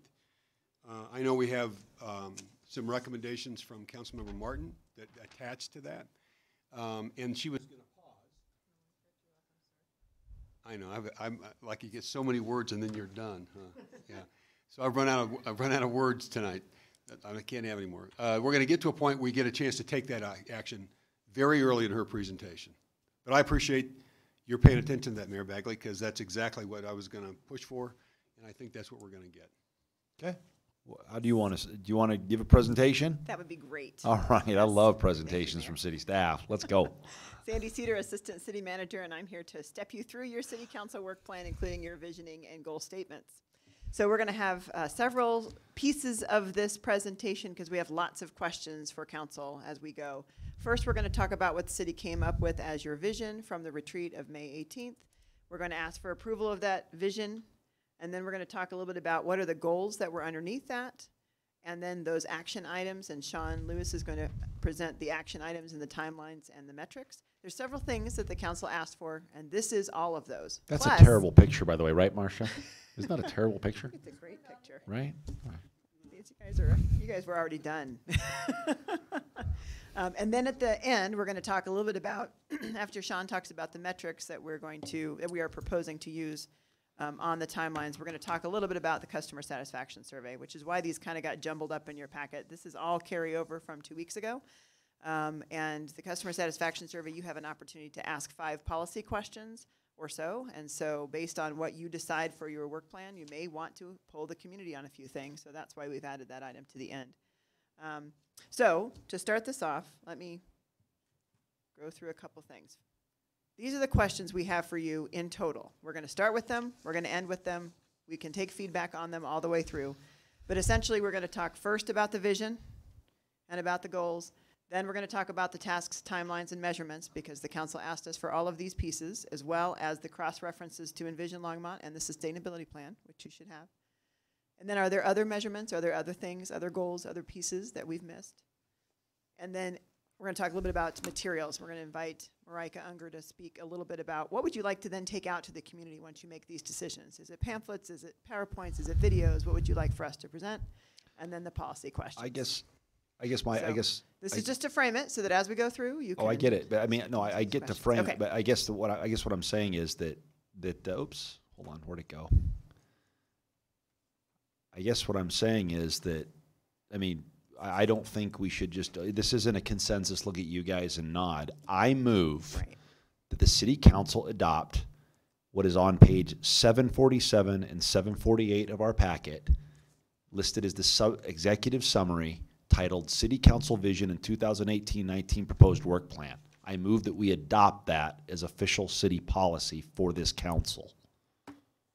So that includes the vision, the goals, the action steps, It's everything right there that we came up with at our retreat. It's word for word that we said that we were going to do, and I think we should vote on it and make it official public policy in public. and it's been seconded by the Mayor Pro Tem. Councilmember Martin. Thank you, Mayor Bagley. I have, since the retreat, expressed the idea, or at least the opinion, that this doesn't capture the vision as I understood it, because while it contains all of the individual elements of the vision, it does not correctly express the big picture. And that because of that, I believe that the work plan emphasizes the wrong things. So I have a two-paragraph amendment that I would like to offer, and everybody who should have a copy does have a copy, I believe. Do you have a copy, Sandy? And if it passes, John, we'll give you a copy. So what happens next? Do I read my paragraphs? I would like to. Okay. And let me just emphasize as well, we have pulled together all of the information from the retreat and added different pieces per the request of the council, but this is the council's work plan. So it is completely your decision on how this works and what moves next. You know, we are here to help with that process. Right. That's why we're offering amendments. Perfect. Yeah, okay. So the City Longmont vision, I like to call it 2020 vision because it's 20 years, 20 months. That was your idea? I don't know. I think so. Okay, so the first paragraph begins, in 20 years, Longmont will be the world's greatest village, and it ends with the words, focus on making sure that our most vulnerable residents have the resources and opportunity to thrive. And there are a lot of things in that vision. And a city that is going to attempt such a vision needs to have the resources to accomplish it. And I think that that is the concept that maybe is not expressed strongly enough. And so the first paragraph I would like to insert right after those words, opportunity to thrive, is this. In order to support such ambitious goals, Longmont must develop an economic engine that invites outside investment as well as generating tax revenue. This must happen while retaining the heterogeneous, village-like character that our city has today, resisting external forces that would turn us into a carbon copy of one of the surrounding cities. We have the opportunity to deliberately mold ourselves into a cultural, meaning artistic, scientific, educational, and enterprise hub for the northeastern Colorado region, leveraging our central position as well as the many human and physical resources we are blessed to have at our disposal. And then the rest of the vision statement per se, I think, is fine. It covers everything that we talked about. And then it goes on to say focus areas. I would like to change that title to say cross-cutting focus areas in support of the vision, because the way the document reads now, it seems like those cross-cutting focus areas are the vision, and they're not. And they need to be re-examined because as the vision is fulfilled, things like transportation and affordable housing needs may change. In particular, the vision involves fixing the economy of Longmont so that we need less subsidized housing because more people are able to afford housing without a subsidy, just as an example, okay? So because of that, I would like to introduce the paragraph that says, these elements are focus areas, okay? These elements are necessary to support the vision, but they're not sufficient to accomplish it. Focusing on these alone, rather than on the synergistic components above, will not guarantee success.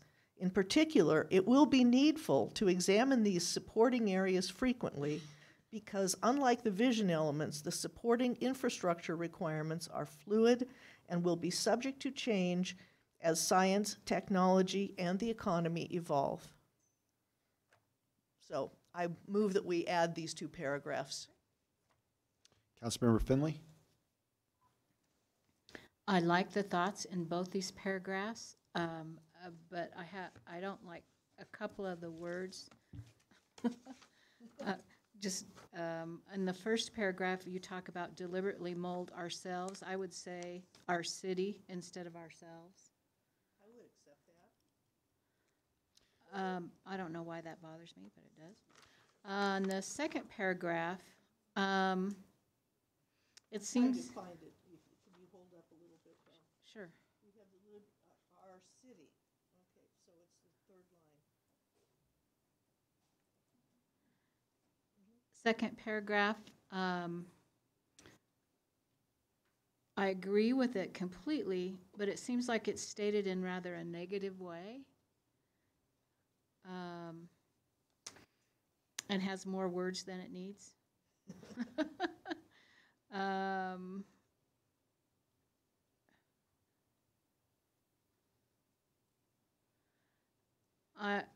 What I might do, I don't know, this is just on the fly since this is the first I've seen it, is the second sentence I might take out and then just put, we will need to re-examine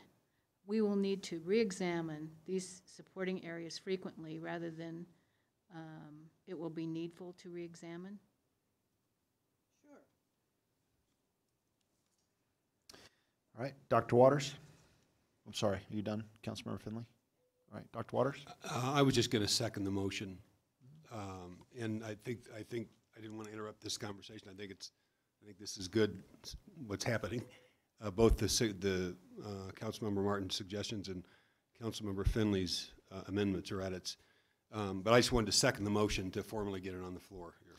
I guess nobody else is thinking. I guess my thoughts are, I think they're all great thoughts, Councilmember Martin. I guess my only concern is they're already in here, meaning that I think that it's adding words that are unnecessary, meaning in order to support such ambitious goals, they are ambitious.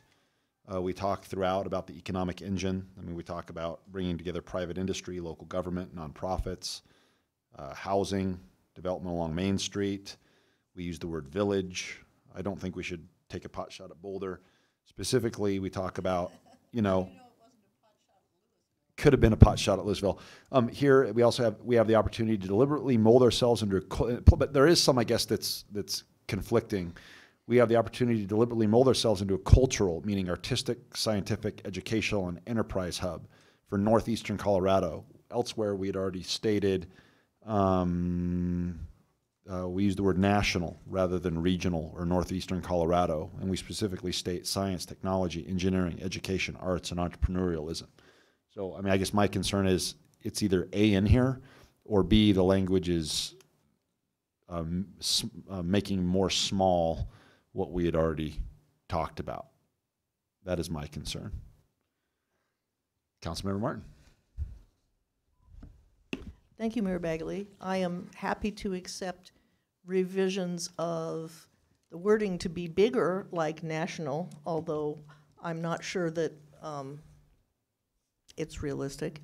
But I still strongly feel that the economic engine is the thing that should be emphasized, and in the work plan we have below, other things than that are emphasized, and that's the reason that I think the addition is needed, because while this vision, as I started out by saying, contains every element that we discussed, it does not prioritize it properly, and we need to say, we need to separate the vision from the infrastructure needed to support the vision.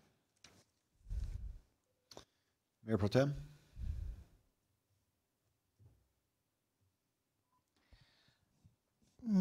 Well, I think that all this, these two additions are very thoughtful. I must agree with Mayor Bagley in that I think they have already actually mostly been said. In fact, become a nationally recognized geographic center of science, technology, engineering, education, arts, and entrepreneurialism. Kind of is reiterated. And bringing the concept of economic engine in introduces another whole thing that we didn't really discuss at all at our retreat, where we spent 8 hours discussing this. And of course, we do need an economic engine. I mean, every town does. Needs to be economically viable and lively. But I just think it's introducing new things like the economic engine. Is that going to be one of our focuses? You know, I mean, I think it goes without saying that we have 3 focuses, and of course they're going to have to change from year to year. That's what our work plan is, and that work plan isn't going to stay the same from year to year. But the vision stays the same. And I do feel like the vision kind of covers everything without adding this, but that's just my opinion. Councilmember Waters. Thank you, Mayor Bagley. I've learned in my work with Councilmember Martin that if she spends time writing something, it's always better than it was before. So I like the additions. I do like Councilmember Finley's suggestions to frame it positively as opposed to the negative. Here's what I believe, and you can correct me if I'm wrong, Councilmember Martin, some of the thinking behind this. And I expressed this concern to Sandy. The way the materials are presented in our enclosure, my reaction was that it looks like the focus areas became the goals as opposed to what we've stated as goals. So our goals kind of get subordinated to the focus areas as opposed to the other way around. And so I'd like to make certain we do a couple things. And by the way, as we talked about this, you know, I spent time today both with Harold and Sandy. And the way I would organize this is only the way I would organize it. It doesn't make it right, but I'd pull all of this under a vision statement, a set of goals, and then I'd pull the action steps under the goals. And there are some goals for which there are no action steps right now, but could be. Our goal about every child having early learning opportunities, right? There's no reference here. And yet, if we're going to achieve the vision, that's a goal statement on which, if it's not this council, a council will have to make progress. So this is a work in progress.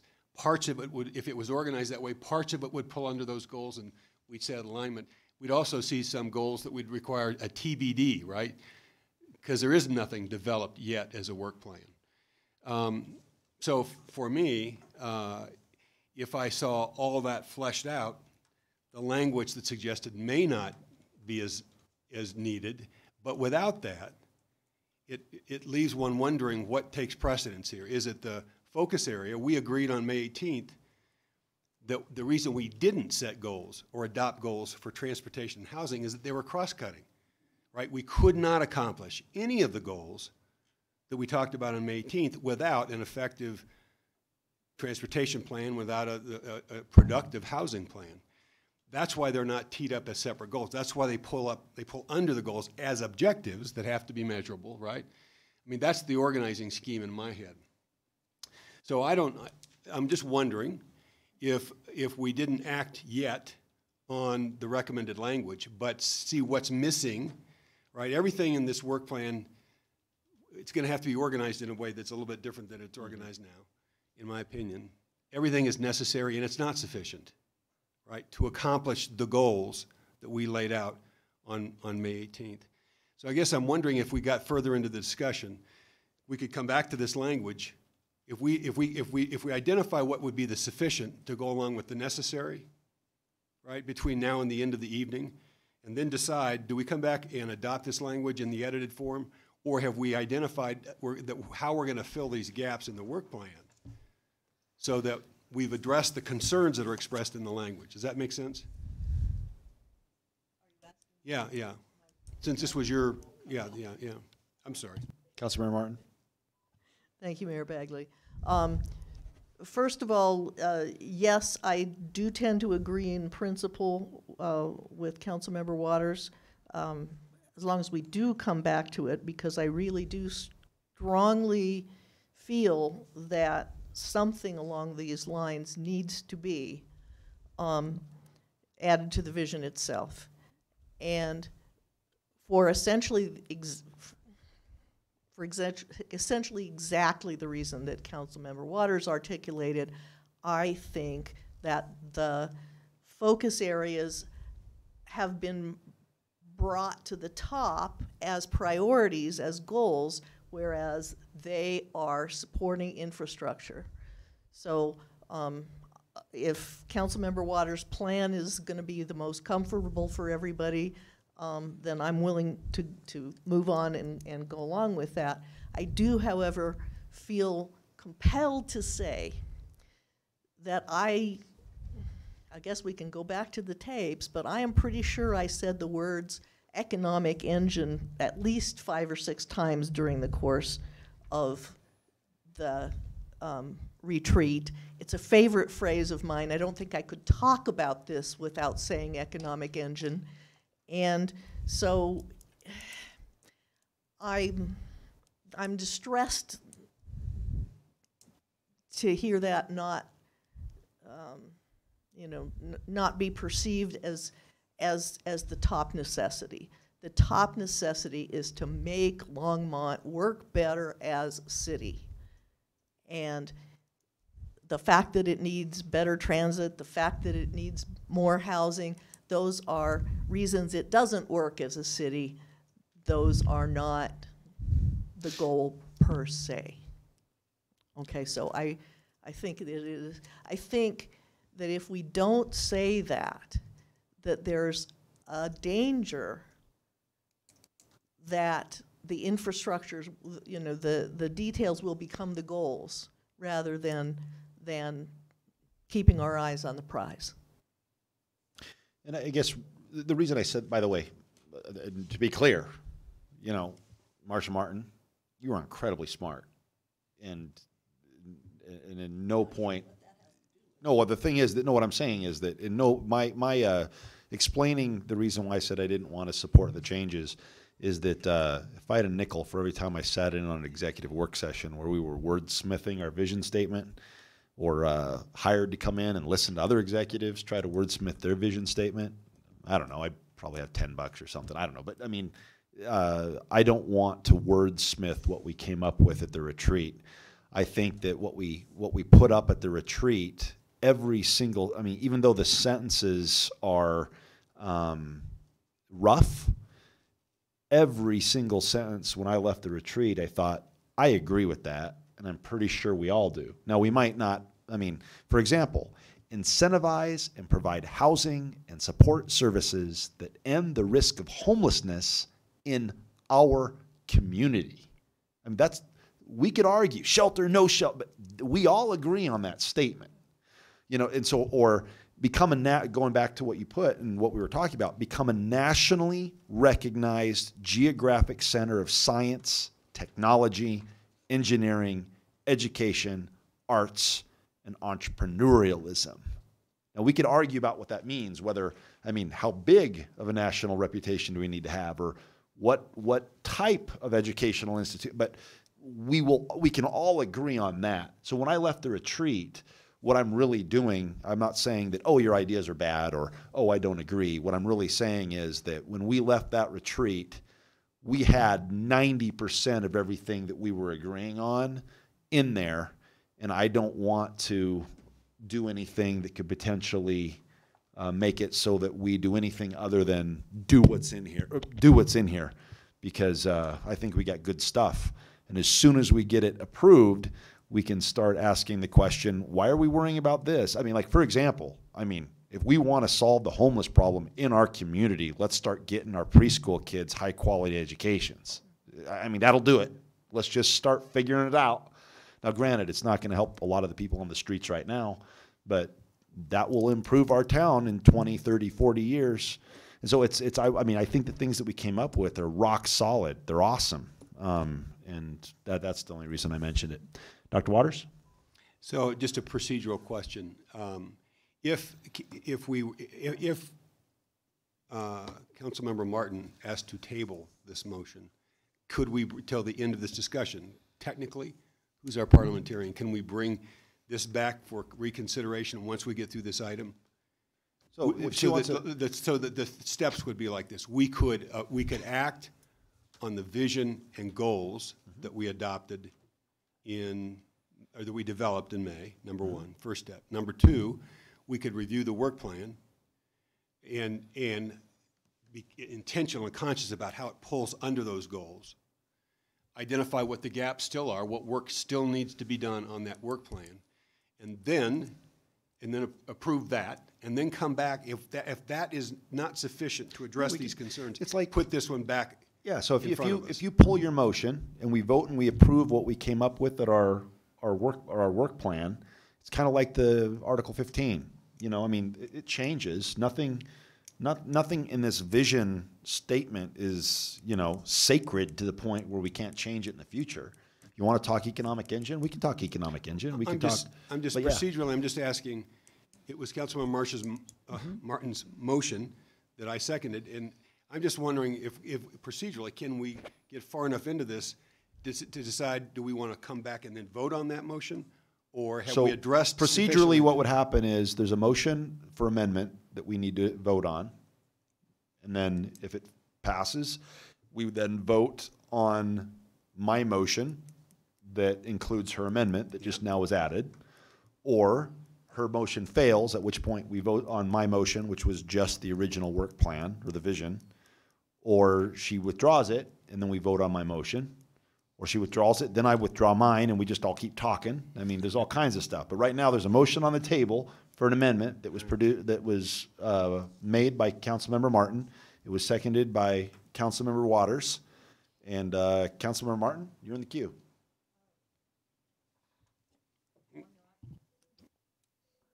Okay, she's not. So there's currently. No, yes, I am. Okay. I meant my microphone was green. So I think what Dr. Waters was suggesting was that I withdraw my motion and you withdraw your motion, and then we talk about the work plan. And from the discussion about the work plan, we determine whether we want to adopt the vision as it is or adopt it with amendments. Is that what you were trying to say, Dr. Waters?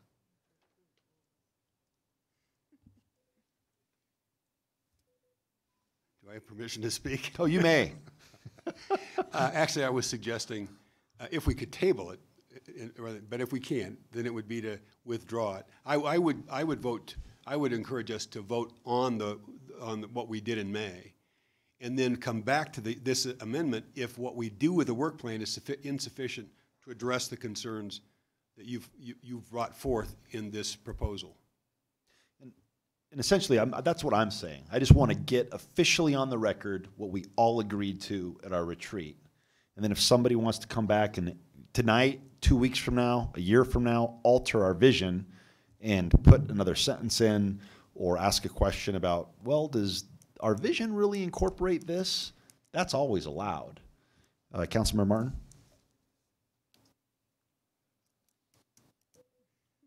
Oh, I'm sorry. Thank you, everybody. I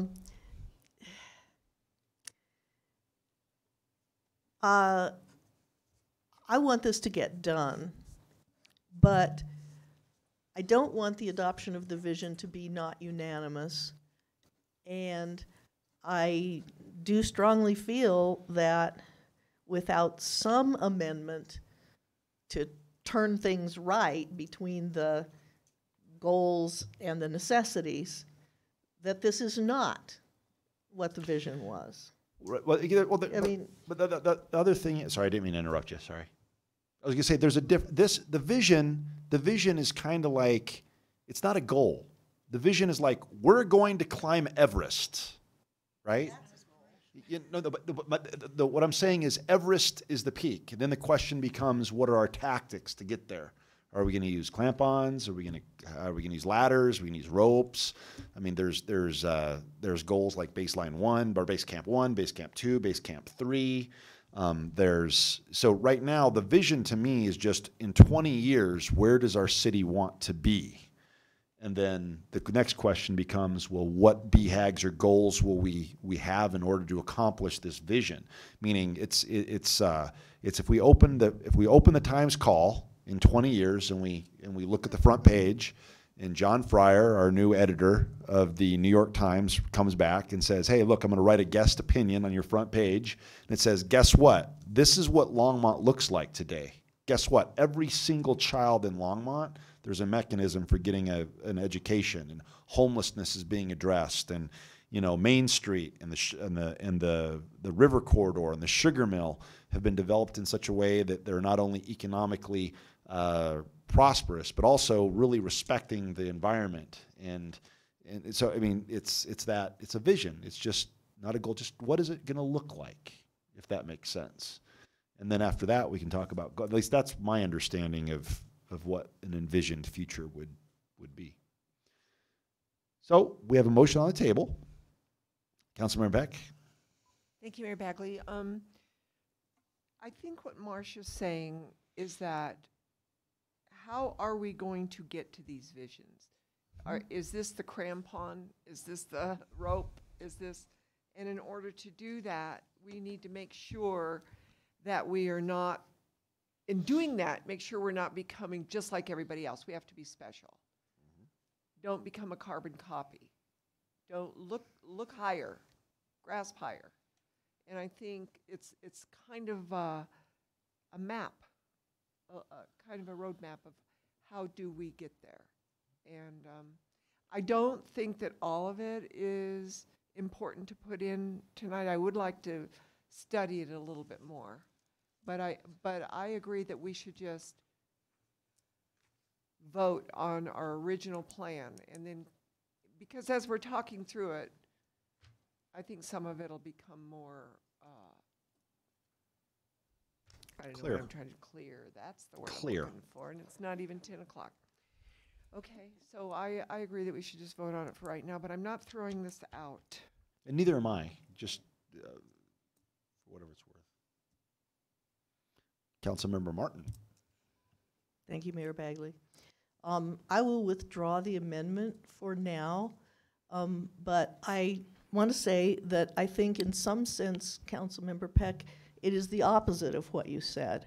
It's trying to differentiate the vision from the means of attaining the vision, because I believe the work plan focuses, I believe the work plan creates a danger of seeing the trees and not the forest. And what I was trying to do with these amendments was remove that danger. So did you remove your, all right. Nobody else is in the queue. We have a motion on the floor. Let's vote. The motion was, I moved that we adopt the City Council Vision in 2018-19 proposed work plan as listed under the executive summary on page 747 and 748 in our packet as the City Council Vision Statement and proposed work plan as official city policy. That was the motion. Dr. Waters? Thank you, Mayor Bagley. I would support that motion if it were focused on the vision and goal statements, or the whole package that came out of May 18th. But what came out of May 18th wasn't the work plan. I think I'd like to go through the work plan and talk about how it organizes under the goal statements before we walk out of here tonight. So we can also agree on what's missing and answer the questions that Sandy posed to us, like what else do we need, et cetera.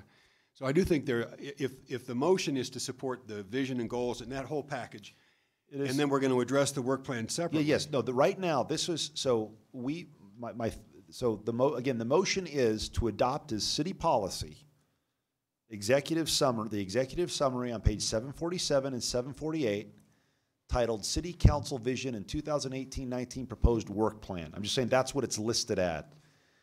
And so when you look at that executive summary, it goes through that we held our retreat, and it says in 20 years we'll be the world's greatest village where children, et cetera, we're going to provide high-quality pre-K, incentivize and provide housing and support services, focus on making sure that our most vulnerable residents have resources, and then in 20 years, Longmont will have developed a main street from Pike Road to Highway 66, River Corridor, Sugar Mill, Fairgrounds, that will have diverse housing, protect and respect our natural public amenities, become a nationally, so that's what I'm saying is that there, we left our retreat.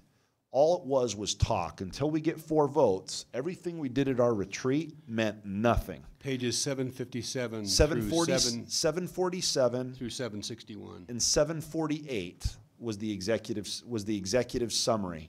And my recollection was this executive summary were the words that when we were trying to wordsmith, Sandy went to the board and went, this is what I'm hearing you all say. And then before we left, we're like, yeah, that's exactly it. And then we left. And so I want to memorialize officially with at least a 4-0, preferably a unanimous vote, that the work we did at our work session is our vision, our work plan. It's official city policy. Now we can change it, we can move forward, we can build on it, but darn it, that is what we talked about, and that is what we're going to move forward with. I want to be supportive, but I think it's That's all right. I think it's 757 through 761. I think those are the pages you want. No, 747. Well, 757 is the work we did.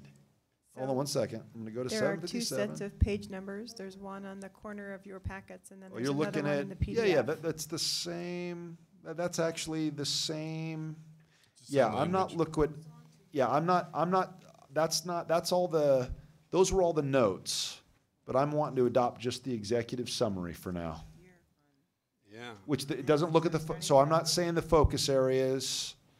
I'm not talking about necessarily not all the details. I'm just saying the things that when we left there, that executive summary was the list that we all said, hey, that's great. We agree with that. It's also ironically the sheet that Councilmember Martin was working from. All right. So, but I mean, but we can keep talking. So, I'm hearing 2 things, actually. yeah, I know.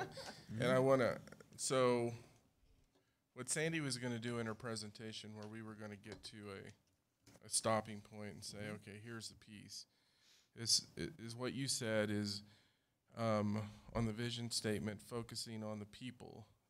In 20 years, Longmont will be the world's greatest village. That is, I think, what everyone's referring to in that first paragraph. Yeah, I mean, Yeah. that right, yeah, Yeah. that right there It's the is. same as the executive summary. That's the same as the and so then if you go to the next slide, this is everything. These are the 3 points that council put underneath that in that conversation. Right, so I mean, it's just, So, we're all of like minds. That's great, that's great. But yeah, my motion was specifically, yeah, go ahead, Dr. Waters. You referred to those as points. I would refer to those as goals. Right. I just think it's going to be real important. We're not talking past each other.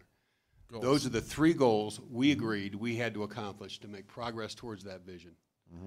And the housing stuff, and there's a number of things that we haven't even begun to talk about in terms of pre-K education that are going to organize under those 3 goals, right? The focus areas will show up under those 3 goals, right? Housing issues, transportation issues, under those 3 goals. So Mayor Bagley, I know that you're nodding. I want to be clear about this. That's not how this is organized. The way it is organized is that this is the definition. This is the description of the vision. And not necessarily the goal what statements. no, forget And it's okay to see everybody either way. here, It doesn't forget matter. the word goals, forget the word vision statement, forget the word economic engine, forget all that stuff. I'm just saying, when you look at this executive summary and read it, it rings true to me, and I believe it rings true to the council, and we will work on this stuff no matter how we have to do it, meaning I read that executive summary and I say, in 20 years, that's what I want to live in. But Mayor Bagley, at the end of the executive summary, there's a portion that talks about the focus areas. Do you want the focus areas included in what you are about to pass, or do you just want the 2 vision statements with the bullet points underneath? I want is to the also question. include using Envision Longmont as a guide. Council also discussed the actions they could take in the next 20 months to support the overall community vision. Council agreed on 3 overall focus areas: housing, transportation, development, and redevelopment. Council asked staff to bring back a more detailed work plan that outlined action steps, timelines, cross-references. I mean, I'm saying that I want to make sure that. Make sure everyone is hearing the same. Yeah. No, I mean, we can take. I'm moving that the executive summary become city policy, meaning that. So, like, we have what, 14 months left, 15 months left. I mean, we're already working on housing, right? We're working on transportation, and development and redevelopment. So those are short-term, 20-month goals, and then those BHAG / all that other stuff up top. Do we not want to include do you guys not want to include the overall focus areas? I was including them because when we left our work session, or our council session, we were all in agreement. Councilmember Martin? Thank you, Mayor Bagley. The whole point of what I've been saying is that the focus areas are something different than the visionary goals that Sandy had on 1, 2, 3. So I would be much happier if you ended your motion above the subtitle focus areas and just included the big vision.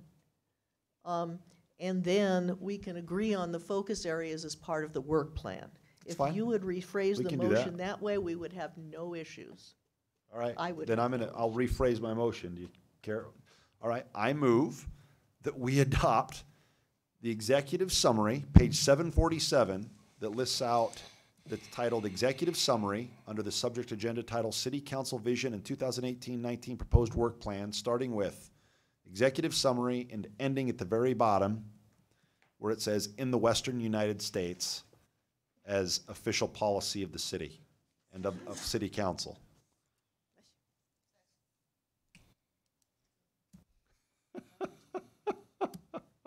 Dr. Waters? So I don't want this to be nitpicking, but I don't think it is nitpicking. The whole reason, I think, Councilmember Martin offered her amendments to this language was the point that was this particular point. I've heard now both Harold and Sandy refer to these as bullet points. If those aren't goals, then I don't know what we did on May 18th. I walked out of there believing that we had 3 goals under one vision statement, 4 goals under another. And this council would organize the important work, not necessarily all the urgent work, but the important work we were going to do over the next then 20 months and now 14 months is on these as goals, not as bullet points. In terms of accountability, in terms of resource allocation, in terms of commitment of my time and my energies in trying to do what I think is my job both here on Tuesday nights and in the community. For me, those are goals. If they're not goals for other people, I need to know that.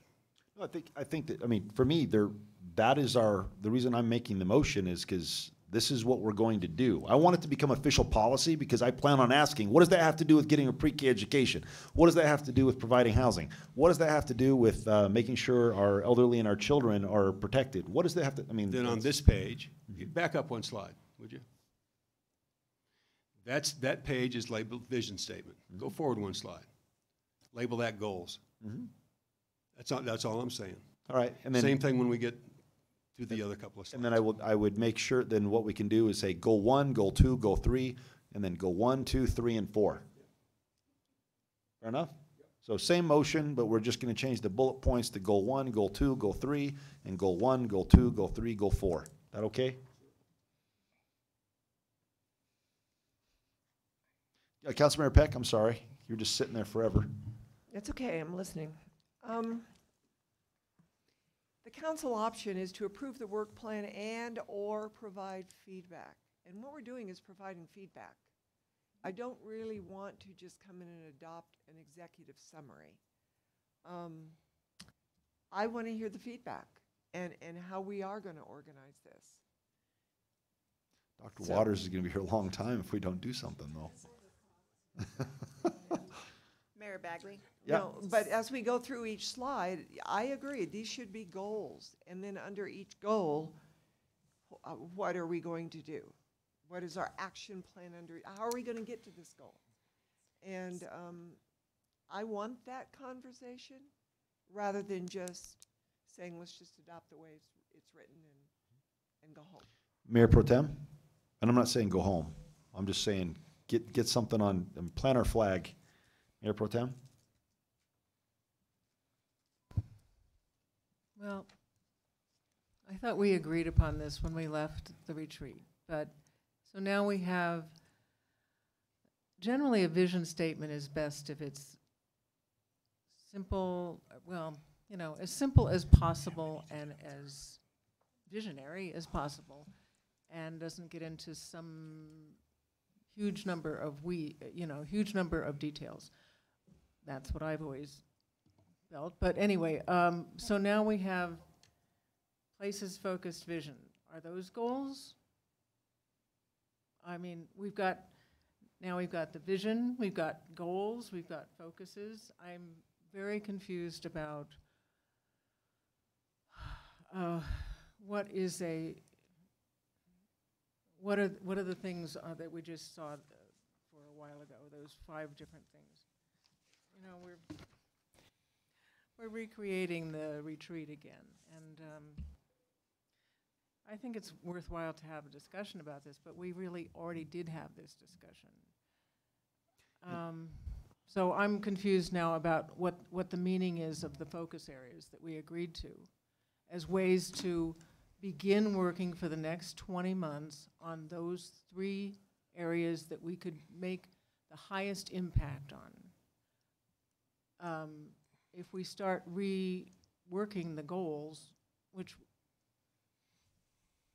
I'm just confused about what we're doing, and I think we're going to be here for a very long time tonight at this rate.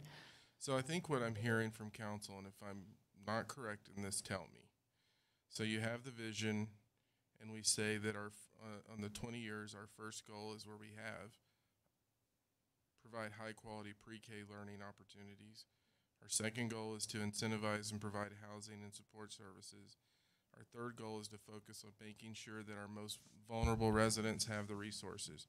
That's the first one. Although, I mean, because I always want to get along, I mean, but those aren't really good goals because there's no metrics. Dr. Waters.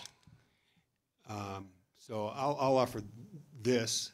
I think goals can be timeless in nature, but you've got to have time-bound and measurable objectives that you can mark progress to. Number one, that you have to accomplish to achieve the goal, and number two, that provides some insurance that you're actually going to, get to the top of Mount Everest, right? So, base camp 1, 2, and 3, you got to get the last stretch, right, to get to the top of Mount Everest, to follow your metaphor. But if I look on page 757 of our enclosure, what the city manager just read is quoting what we did on May 18th. So all I was asking, I wasn't asking to rework the goals. I think they're bold and they're exciting. And while the goals themselves may not be measurable, we can line up a host of relevant, meaningful, critical, necessary, and sufficient objectives under those that are time-bound and measurable, for which we can hold ourselves and others accountable. But my only request was, we've got 2018 council vision. I would just drop down before the stem and put goals for this council. And then we've got another vision statement, and under that, goals, under that second vision statement. As you suggested, Mayor Bagley, we have 3 goals for that first vision and 4 goals for the second, and everything else gets organized under it. All right, so just a quick question. On page 247, 247 and 257, they're word for word the same. And on 257, it says 2018 City Council Vision. The motion is, we've got a 2018 City Council Vision as the headline through workforce in the western United States. If we change the bullet points to say goal 1, 2, 3 and goal 1, 2, 3, 4, is anyone opposed to adopting that? Councilmember Martin. No, I am not opposed to adopting that, but I want to clarify that I believe what Councilmember Waters began this with was that we should formally adopt the vision before we go through the work plan. And I see him nodding over there, so I'm going to turn off my mic in case he wants to go verbally. No, so Councilmember Waters agrees. We want to adopt the vision formally, and then we can go through the work plan. All right, so are we not doing that if we do that? Are we all in agreement? All right, somebody call the question. All right, let's go ahead and vote.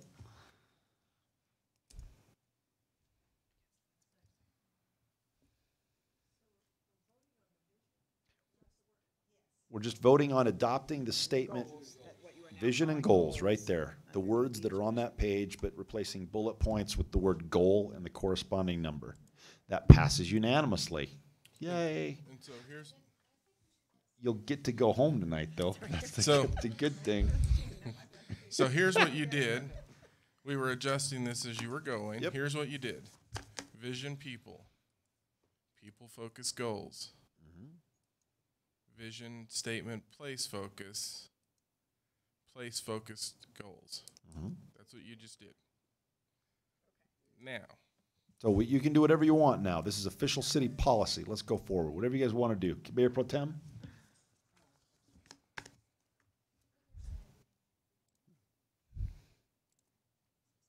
Go ahead, Sandy.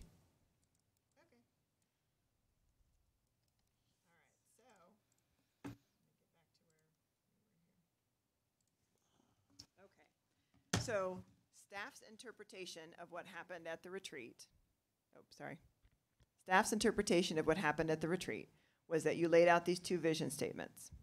And then we asked the question, what are the things that will make the biggest impact in the next 20 months that if you worked on would help to realize these goals, these two vision goals? Now you have just changed those from the original staff presentation. And so the rest of this doesn't make as much sense anymore, but I'm going to go through it anyway just to make sure you kind of know where it looks. My suggestion is that you let us rework it underneath the goals that you have just established. That's my suggestion. But let me just lay it out for you. The three focus areas that you all said would make the most difference in the next, that you could work on in the next 20 months, that would lead to the most change in those goals, in those vision statements in the next 20 years, were around housing, transportation, and development and redevelopment. And you laid out 3 goal statements in each of these areas around providing a full spectrum of attainable housing. And granted, staff worked on these while you guys were at break, so that's part of why we're bringing this back. The housing goal at that point was to provide a full spectrum of attainable housing for all incomes and stages of life. Transportation, providing a connected, efficient, innovative, affordable, local, and regional transportation. And development and redevelopment, thoughtful development and redevelopment of the focus areas of the Envision Longmont that keeps the end goals in balance, right? Environment, economic, and social. The three-legged stool. So everything we have laid out from this point forward revolves around the action steps that you all asked for after that. So once we decided that these were the 3 focus areas that you were going to work on in the next 20 months in order to realize the visions of the next 20 years, you gave us a list of the things that you felt were important in each of these 3 categories. We have turned those into specific work plans and metrics that go along with that. You also asked for a cross-reference between Envision Longmont and the sustainability plan. That's in here as well. And most of the metrics actually come from those plans because they're already there. We shouldn't, there are other measures we can consider. But first we should consider the ones in the comprehensive plan. And so everything else from this point forward is laid out around those 3 focus areas. If you would like to continue that conversation to see what that looks like, to see if we're even on the right steps with these things, because we'll now incorporate them into the specific goals inside each vision statement, we could certainly do that. Or you could stop here and let us rework it. So my question is, when we left right now we are focused pretty heavy on housing, transportation, and development / redevelopment. That's everything on our agenda. That's what it is. I would like nothing more than to start talking about pre-K education and the things that we just made into policy. So the question is, those three areas, let's answer a question. Are we going to continue along those things, or along this are we going to do these three things, or are we going to shift? Councilmember Martin? Again, these things, while they do have to be worked on, are not the vision, they are the infrastructure. Where is the cultural? Where is the scientific? Where is the higher education, as well as the pre-K and education? Those things are what would differentiate Longmont from the other cities of the Front Range, and they are not mentioned in transportation, affordable housing, and infill. I mean, maybe you could stretch inner development far enough, but considering how important they are to the vision, I would rather not have them stretched into a sub-goal. I would like them to be at the top. I would say if the council agrees, let us rework it and bring it back to you. You have what it looks like today. You know, we'll provide you this PowerPoint so you can see there were some things in the work plan document itself that were missing some of the timelines that you all had suggested, so they're in this document here. We could send this to you so you could see what that looks like. But we'll take each of those pieces. So if you take a look at housing steps, right, some of these would fit absolutely. In fact, a lot of these would fit exactly underneath the goal around ending homelessness, right? And so it doesn't mean that these go away. It means that we'll reformat them under the goal statements. But under pre-K education, there's nothing in any of these action plans around that. And so if you'd rather organize it around those as listed goals, let us take a reshot at it if you all are comfortable with that. Because again, it's your work Anybody plan. not comfortable with that? Mayor Pro Tem? I think the idea of a work plan is to have the most effect on our vision to solve the problems that we have right now for most of the people in the city. The people in the city are not interested in, when they don't have a house to live in and they have no way to get to work, they are more concerned with being able to stay in their house and having a way to get to work, and having the river corridor maintain some kind of affordability for them so they can walk along for free. We went over this very carefully. I think we have a very good work plan. We've been very effectively aligning ourselves with this work plan and going through it and solving some of these problems. And these are the most basic things that we have to solve right now, and we will get the biggest bang for our buck. They do address the goals. I don't know that there is a reason to spend more time wordsmithing this stuff to put it under the proper goal or whatever. I think that this work plan is very good. I think we've already made good headway in all of these things.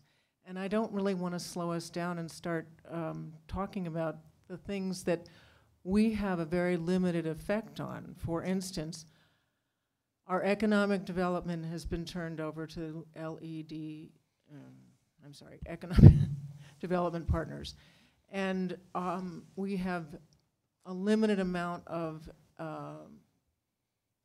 ability to influence education, unfortunately. We should still try, and that's very, very important that we build on something that we've neglected in a way because we don't have an ability to have authority over education. We need to capitalize on CU and CSU, and I think we are doing that, and the Longmont Economic Development Partnership is doing that. And we need to do that in every single thing we do. But I really don't think we need to change our focus area goals because these are the most essential things that we solve in order to solve the other things that come along. And over time, of course, we have to change our focus areas. This is only for 20 months. Then we will focus on other things. Councilmember Finley, you've been quiet tonight. I'm a quiet person. Thank you, Mayor Bagley. I think what these on the screen, what we have here, you can compare it to healthcare. These are treating symptoms, but if we actually work on our goals, those are dealing with the systemic things that would cause the symptoms. So I would rather we get at that than this. Does that make sense? Yeah. So that's how I look at it. These are symptoms of things that happen because of the problems we have that we're trying to address in our goals. So I'd rather look at that. This is government, Councilmember Finley. Stop making sense. Dr. Waters? Thank you, Mayor Bagley. Just a couple of observations. I've always believed that that leadership requires to have one eye, leaders to have an eye on the present and dealing with the realities of day to day and one eye on the future. And as long as I serve on this council, for however long or short that is, and I think it's incumbent upon every member of this council to have an eye on the present, making certain that the day-to-day routine issues get addressed and problems get solved in the interest of our residents. But if we don't have an eye on the future, then who's going to do that? I ask. The city manager and his staff certainly will. That's their job as leaders. I don't question that. But it's also our job as elected officials representing this community. So for me, these are important. We're not going to get to where we want to be without addressing symptoms as well as causes. But I don't want to spend all my time just focused on the day-to-day, because we'll never realize the vision here if we don't have an eye on the future, in my opinion.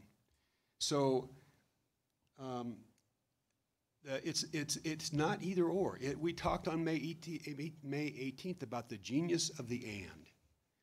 We can solve day-to-day problems and we can be bold and ambitious about the future, from 100% renewable energy to every resident in this community having what they need to prosper and thrive, in my opinion. So I would like you to rework the plan. Personally, I'd like to look at the work plan organized under the vision statement and goals, personally, and if we have nothing on which to act right now as an objective under those goals, that's okay. But let's acknowledge right now we're not doing anything, and it ought to begin to show up, right, as we move into 2019.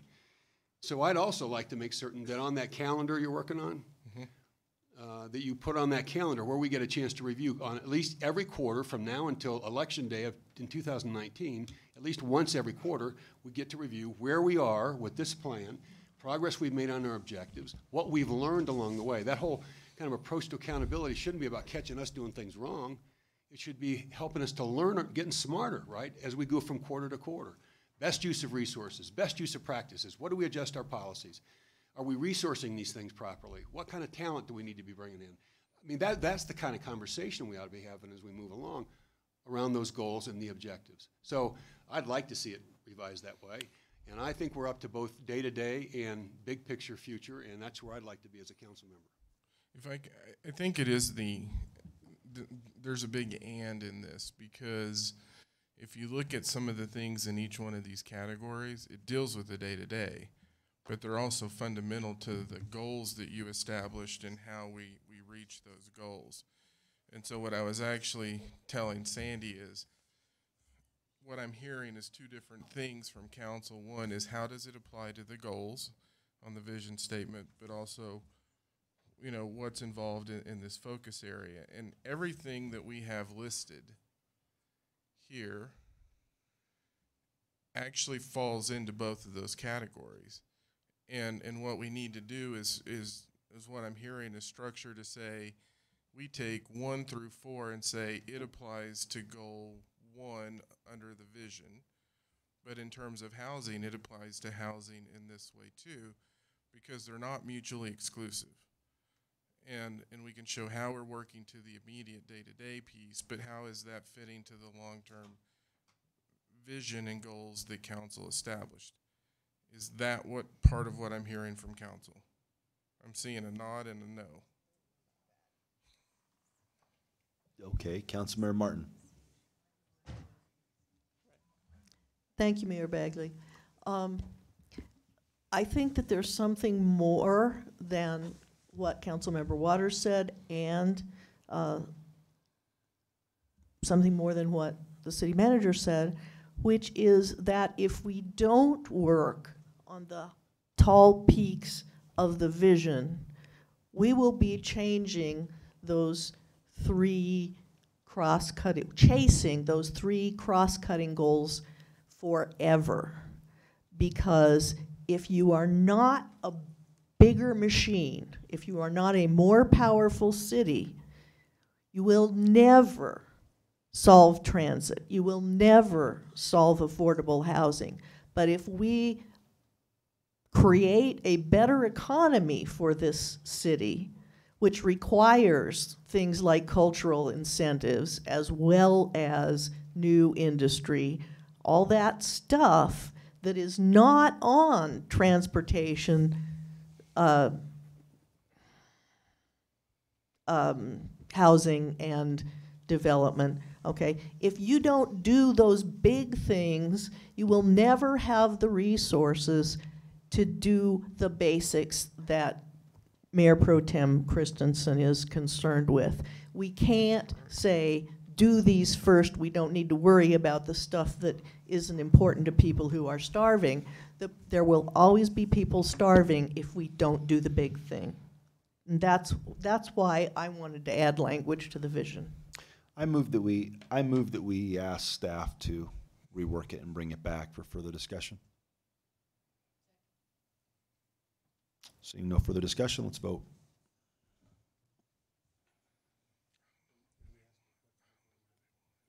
You're not in the queue. No, just kidding, Dr. Waters, absolutely. I apologize for, I don't want to bog us down, but I do. How long do you suppose it'd take? What, so I don't nag you. No, I'm not staying here until it's done. How long do you suppose it would take to bring this back, reformatted? Yeah, I think we could not bring it back next week, but the week after. Perfect, thank you. Yeah. The vision, we voted on the other one. I would love a the volunteer. 90%'s there. I would love a volunteer from the council to make sure we're on the right track. Okay. I did not raise my hand. Let it be known that Councilmember Finley and Bagley do not want anything to do with it till the next time. All right, let's vote. Oh, yes, do that. We're voting to have them come back with changes based on what we just adopted as our vision and goals. That passes unanimously. I'm sorry, that passes with 6 of us for, and then Mayor Pro Tem Christensen against. All right.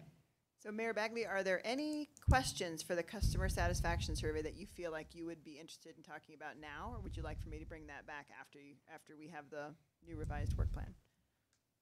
I mean, you know what your vision is. The question really is, are there any particular questions you have for the community as you begin this journey? The one that that you I want a baseline. My only question that I'd like to see asked: are you happy, and why? And if you're not, why? That's really what it. Councilmember Finley, are you happy? I'm happy. Why? I'm happy we're almost done with this meeting.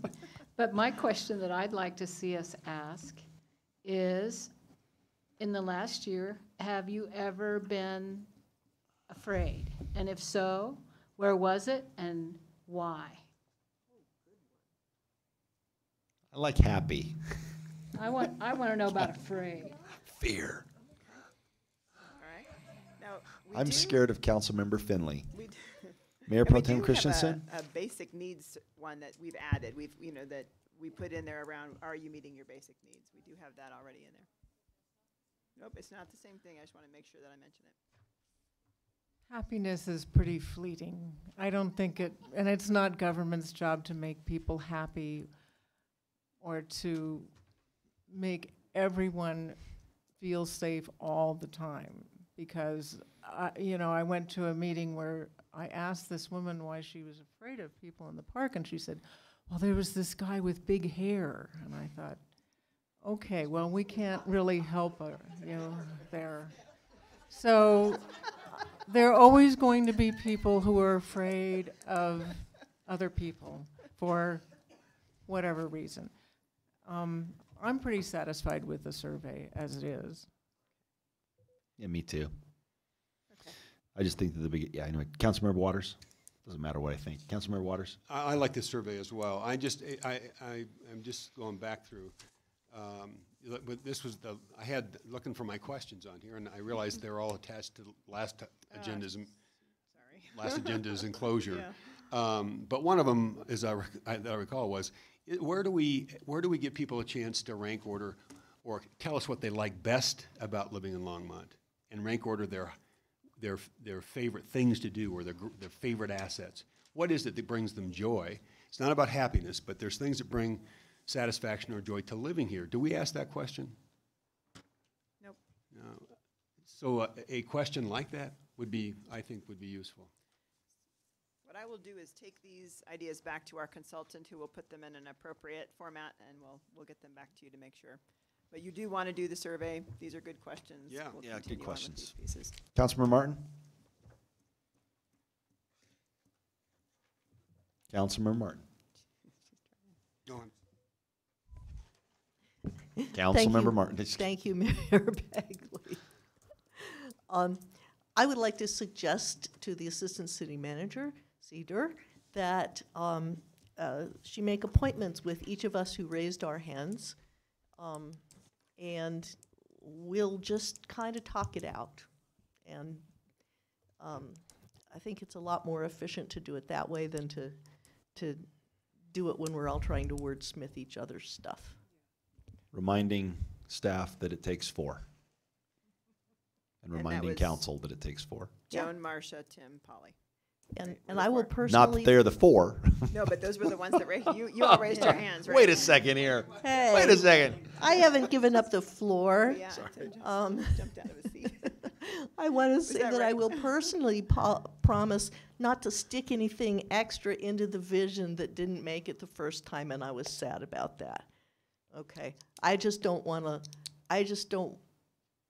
us to retreat to our comfort zone and not do the vision. I want to start on all of it. Okay. All right, that's it for that topic. Let's move on to final call, public invited to be heard. I don't see any public here. We have thoroughly bored. Channel 8, I have a news feed here. It is exploded and melted in boredom. All right, Mayor and Council comments. What else do we have to say? Mayor Pro Tem? Well, I have something cheerful. Councilwoman Martin and I went to the Gray Havens group, which is a group of junior high and high school kids, maybe even younger, some of them, who get together periodically to discuss philosophy, which is, for some of us who were painfully shy and bookish as children, would have loved to have had a bunch of geeks to get together with and talk about life, death, justice, war, etc. And it was really delightful, and I have to say that some of those kids were incredibly smart, smarter than a lot of people I've heard say things lately, so including maybe me.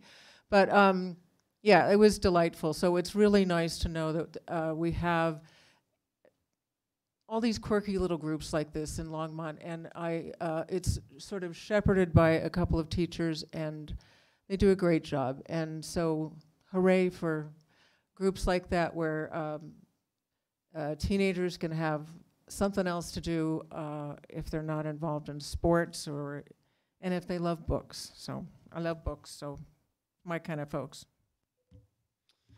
Dr. Waters. Thank you, Mayor Bagley. I hope council members will keep September 12th, the evening of September 12th, reserved on your calendars for a World Cafe conversation. I think the cafe will be the Safety and Protection Cafe, both reducing risks of gun violence and protecting constitutional rights, at the genius of the and in that case. What time and where? I'm sure it'll be a 6:30 to 8:30 time frame. Don't hold me to that, but I can tell you the planners for this are targeting that time frame. It'll be at the museum, thanks to the generosity of the city. The city's also working with the leaders of this to create a little registration process. It'll be limited to like 150 participants, just based on the logistics of the process and the available and the space at the museum. It's a perfect venue. It's just going to be limited. I think it'll be a rich conversation, one that's needed, and I think it'll be the first of a series. So every council meeting between now and then, I'm going to say the same speech to try to get the word out there, and I hope others will be, sharing it with their friends as well. Councilmember Martin. Thank you, Mayor Bagley. So first, I would like to say that I have great hopes for the World Cafe, and I'm eagerly looking forward to seeing that in operation. Second, I want to really say that I'm completely in love with Gray Haven's philosophy, and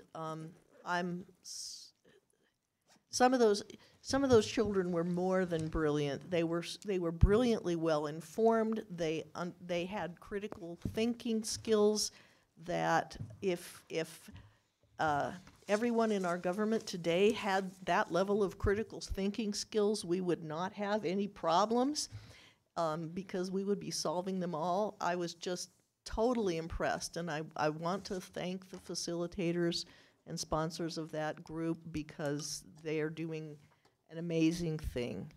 And finally, I want to thank every member of this council and staff that sat through this. I think it was a necessary exercise. I know it was frustrating, but I think we will end up having a better result than we would have if we hadn't gone through it. So thank you, every one of you, for sitting here and being frustrated. Councilmember Finley. Thank you, Mayor Bagley. Saturday, I attended the Lou Miller Neighborhood Group get-together at Lou Miller Park. And one of the things that struck me about that, they're all great people, and it was fun to do, and I always enjoyed going to those things. But there's an artist who, in that park, started something called a positivity. Have you guys heard about this? Where she made, it came out, this artist who lives in the area was just feeling really down, and she decided that she really needed to do something positive. So she started, there are cards, and people write on there a positive message, and then she strings them together and puts them on a tree, and other people come and read these positive messages and add to it.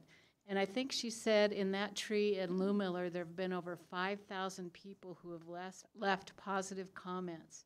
And I think that's such a neat idea that maybe we need a positivity in every park.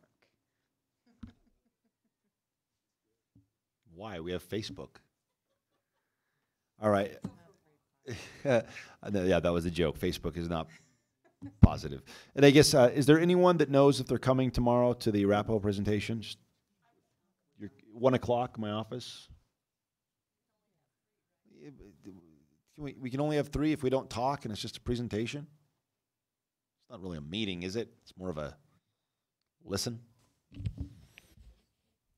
Mayor and council, the Eugene May city attorney, post it. Let's post it. Can we post it? 1 We'll o'clock post it. tomorrow in my office? Make it a public meeting? It would be 24 hours in advance or as early as possible as circumstances would allow. Found out today, and I'm telling people that they can come today. It would be a public meeting then. Yeah, I don't care. Come on over. Even with 3, it's an open meeting. It's just not a noticed open meeting. Yeah, I don't care. Come on over. All right, so you're coming? You're coming? All right, anybody else? Yes. You coming, Aaron? Joan? All right. let us know, Marcia. That's 3, so post it anyway, just in case. All right, Harold, anything? I do have one thing. So, of course you do. As Councilmember Waters talked about the World Cafe, I wanted to remind council, and it's on your calendar, the first community conversation on homelessness is on August 29th, museum, 6:30 to 8:30, same time frame as the other conversation. But I wanted to remind you all that that'll be occurring on that date. August 29th. August 29th, community conversation. It's already on there. Yep, it's already That's on your calendar. There was an email sent to Yeah, council it's on about the there. date. Okay, great. No more comments. Mr. May. Mayor and council, one quick comment. And Really? this follows up on a conversation I had with Councilmember Waters today. We have set ballot titles. Therefore, the restrictions of the Fair Campaign Practices Act kick in, at least for elected officials. You guys are free to exercise your First Amendment rights and express an opinion on it. Staff does have restrictions. I'll be getting some guidelines out for council and the organization tomorrow via email, outlining the do's and don'ts for compliance with the Fair Campaign Practices Act. Great, thank you. We are adjourned.